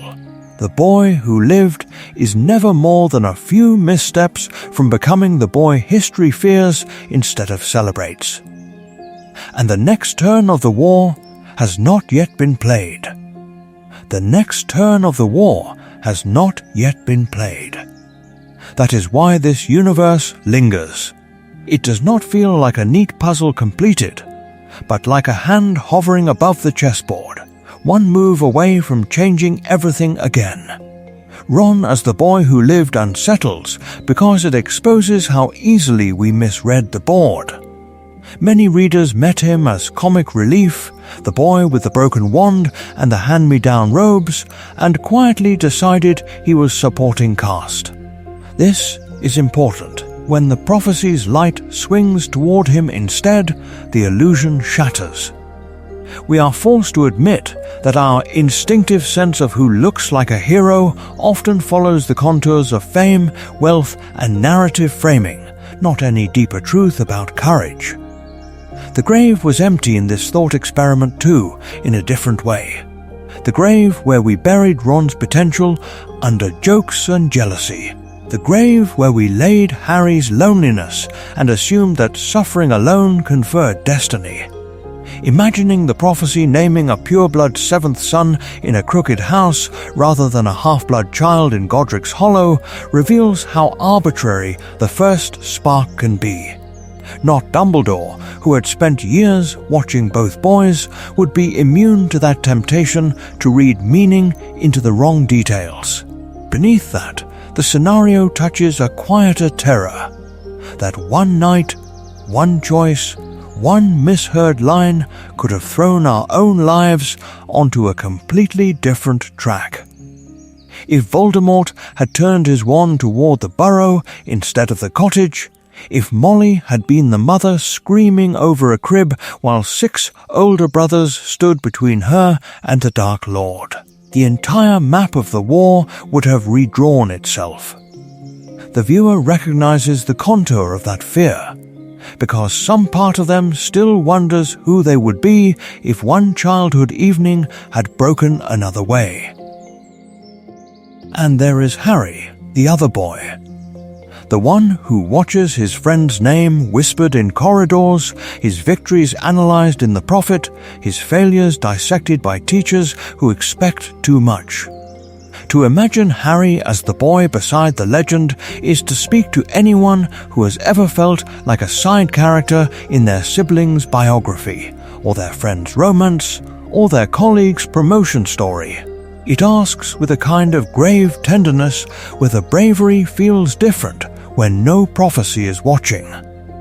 The tone of this universe resists nostalgia on purpose. It leans into the series' undercurrent of tragedy, a family under siege at the Burrow, a child drilled in strategy rather than allowed to be merely silly. A war that eats birthdays and summers. It remembers that magic has always been written alongside graves, that every charm has a cost inscribed in its margins. Lily was a charms prodigy, but here it is Molly who learns the brutal arithmetic of protection, counting scars instead of spell work. So the curtain does not close quickly. It draws slowly, inviting the viewer to sit with the discomfort of having misjudged Ron, of having perhaps misjudged themselves. When they return to canon, they will not be able to watch a chessboard, a Quidditch match, or a moment of Ron's insecurity in quite the same way. And somewhere, at the edge of that familiar Great Hall, the question will remain. What if the story is still more fragile than we think, and one more unseen move is waiting to fall? So we step back from the brink of that unseen move and look at the board as a whole. The Burrow instead of Godric's Hollow. A crooked, beloved house under siege instead of a cottage with a grave in the garden. A boy in a cramped attic bedroom, not a cupboard, listening to the wind and wondering why the world keeps trying to kill him. This is important. From the night the Burrow burns and the orchard fills with smoke and green light, through a childhood measured in wards and whispered arguments, Ron Weasley's life is not one long joke about hand-me-downs. It is a campaign. Every Christmas, every Quidditch match, every prefect badge pinned to an older brother's chest happens under the shadow of a prophecy that has named the 7th child of a poor, stubborn family as the fulcrum on which their world will turn. He grows up watching his mother count wands at the table after each order meeting, her fingers shaking only when she thinks he is not looking. He watches Arthur repair the same singed clock hand again and again because the charm feels like an act of defiance, a way of insisting that his children are still alive. The war is not distant. It is in the scorch marks on the kitchen ceiling, in the reinforced wards on Ginny's room, in the way Fred and George fall silent when they think of a future that might not arrive. Across from him at Hogwarts sits Harry Potter, who is supposed to be the legend and is instead the friend. In this story, Harry's jealousy is a quiet, corrosive thing, born not of fame he never wanted, but of danger he cannot carry. His loyalty, however, is louder. He walks into the forest beside Ron anyway. He stands in the great hall when the duel becomes a line of red hair and green light. He chooses again and again to be the second knight on a board Ron has spent his whole life learning to read. Ron's insecurity never vanishes, it sharpens. The boy who lived still flinches when his name is shouted. He still fears being second best to his brothers, to Hermione, to the idea of the hero everyone else seems to see. But strategy becomes his language. The Triwizard tasks are not a sequence of lucky escapes, they are rehearsed plays. Contingency layered upon contingency. A mind that has been training since childhood to see 3 moves ahead, because anything less might get his family killed. Love and planning, not raw power, topple Voldemort here. Not Dumbledore, who had once believed in singular shining saviors. Not Hagrid, who had once carried a different boy from different ruins. It is the Weasleys' collective sacrifice, the way Molly stands her ground, the way Bill and Charlie and the twins accept that their lives may be pieces to be traded, that turns the final duel into something more than a clash of wands. The grave was empty of simple, clean heroism. In its place stands a network of choices, of flawed people refusing to break. Now the question turns to you. Which moments demand to be seen in full? The Burrow attack, with 6 older brothers between a prophecy and the Dark Lord. The Triwizard maze, navigated like a living chessboard. The forest walk, where Ron counts each step as he offers his life not for abstract destiny, but for the faces waiting at the kitchen table. The last duel in the Great Hall, where a Weasley chosen one stands in the wreckage of benches and banners and understands that every sacrifice has led to this single terrible move. Beyond them, the ripples. Snape's Patronus, cast for a different boy with the same stubborn heart. Draco Malfoy, learning that his rival is not a half-blood celebrity but a freckled strategist who refuses to hate him on cue. Ginny growing up in a family that orbits prophecy, her own path bending and twisting around a brother the world keeps trying to claim. Lily was a charms prodigy, and somewhere in another universe she is watching this too, weighing the cost of different plans and different children marked. Your engagement with this replica of the tale, this shifted pattern of graves and survivors, is not a rejection of canon, but an act of reverence. When you write the Burrow in flames, when you sketch Ron's face in the green light of the forest, when you argue about whether he would spare or strike, you are entering the story as it has always invited you to do, critically, creatively, and willing to accept that the first version of the truth is the only one. So hold the board in your mind, feel the weight of each piece, and then, in words, in art, in the quiet gravity of discussion, make your move. You have been watching a boy step into a prophecy that was never meant to be kind. Now, for a moment, step out of the graveyard and into your own life, because this is important.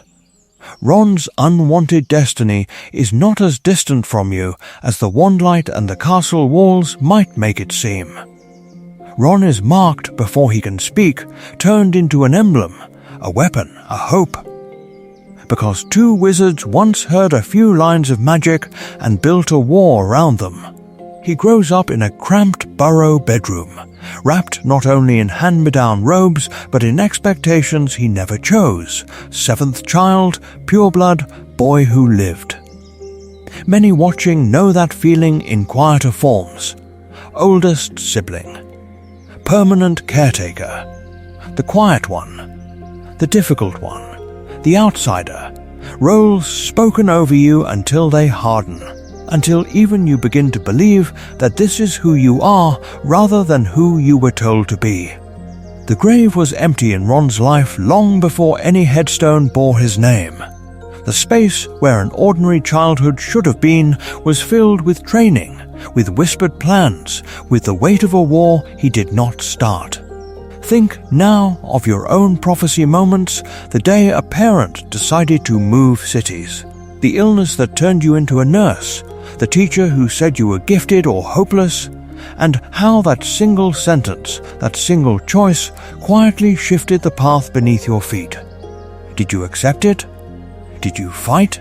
Or did you, like Ron, learn to carry it while still trying to remember the sound of your own voice?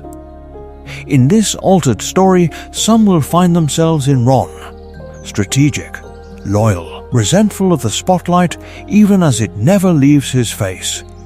Others will look at Harry, no longer the chosen one, but the friend in the shadow of another legend, and feel the ache of being second in a narrative that once promised you center stage.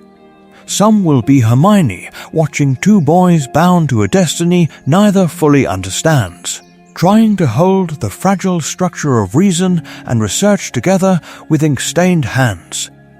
Others will be Ginny, whose courage burns against the bars of a fate already crowded with brothers and prophecy. Which of them is closest to you in this universe, and why? When you answer, when you write Ron or Harry or Hermione or Ginny in the comments, you are not merely choosing a favorite. You are naming the way you move through expectation and fear, the way you stand beside power or inside it.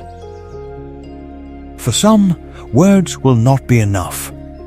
Lily was a charms prodigy, reshaping forbidden magic into a new kind of shield. You too can take this replica of the canon and alter it again. If you write, set quill to parchment and sketch the night Voldemort comes to the burrow instead of Godric's Hollow, 6 older brothers between him and a crib. If you draw, give us the image of a chessboard where every piece wears Weasley red. If you edit, weave scenes of a battle-hardened Ron walking into the forest, trying to decide what kind of mercy he believes in. Leave links, leave titles. Let this what-if fracture into a dozen branching truths that the community can walk through together. Not Dumbledore, who had always believed in the power of a single boy, nor any headmaster or minister or Dark Lord, can own a story once many minds begin to work on it. That is the quiet magic of engagement. When you like, when you subscribe, when you share this exploration with someone who thought they already knew how the tale must go, you are not feeding an invisible mechanism. You are choosing to keep difficult, complicated conversations about destiny, forgiveness, and the cost of survival alive. So, as you close this chapter, do not leave the prophecy in the Department of Mysteries. Carry it back into your own days. Consider the roles you were given, the ones you refused, and the ones you might yet claim. And if you return for the next what if, bring your questions, your doubts, your art. The board will still be waiting. The board will still be waiting. Now we return to it. Not the blazing battlefield of Hogwarts, not the chaos of a great hall in ruins, but a simple chessboard in a quiet room. The pieces are no longer in their opening ranks. The bishops have fallen. The knights lie on their sides. Rooks are gone, queens shattered. Only 2 shapes remain in the dim light, a lone white pawn and a black king, facing one another across scarred squares. This is important. All his life in this universe, Ron Weasley measured himself against this pattern. A boy who thought in diagonals and sacrifices.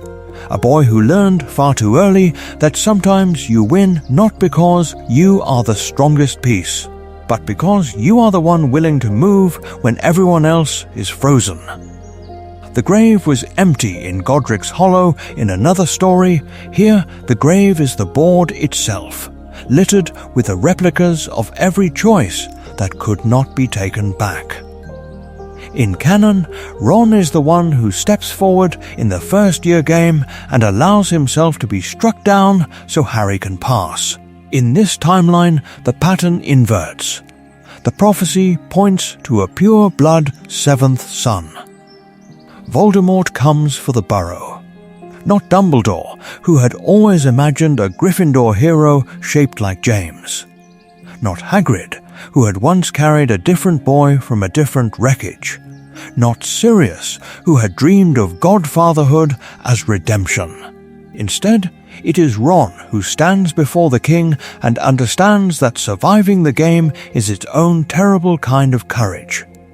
Because in this universe, Ron learns the most dangerous lesson a chosen one can learn: pawns can become kings, if they survive long enough. The old rule of promotion is not just a bit of game lore, it is a philosophy of war. Every square he advances costs him something: a brother, a friend, a piece of himself. The cost of survival is written not in prophecy, but in the bodies left behind, in the empty beds at the burrow, in the names on the memorial stones that no charm can erase. So the camera lingers on that final position. King, pawn, nothing else. A hand enters the frame, hovering first over the king, as if to tip it in surrender. The fingers tremble. The audience knows what that gesture would mean: the end of the game, the end of the story, the admission that no more moves are possible. But the hand withdraws. It chooses the pawn instead. One square. Straight ahead. No flourish, no speech, no magic bright enough to light the rafters. Just a small, defiant motion that says, quietly, "I am not finished." Where, in your own life, have you stood on that second-to-last rank, feeling like a pawn pressed against the edge of the board? What would it mean, not miraculously, but practically, to move forward a single square? To send the difficult letter, to ask the unwelcome question, to refuse the role that keeps you small. As you return to canon, carry this Ron with you. The Ron who could have borne the weight of the world. Let him change the way you look at the boy laughing at the edge of the trio. The friend who leaves and comes back, the strategist behind the wand. And then, perhaps, let him change the way you see the overlooked people in your own orbit, the ones holding the line, unnoticed, until the moment comes when they, too, must move. The hand releases the pawn. The board darkens. Fade to black.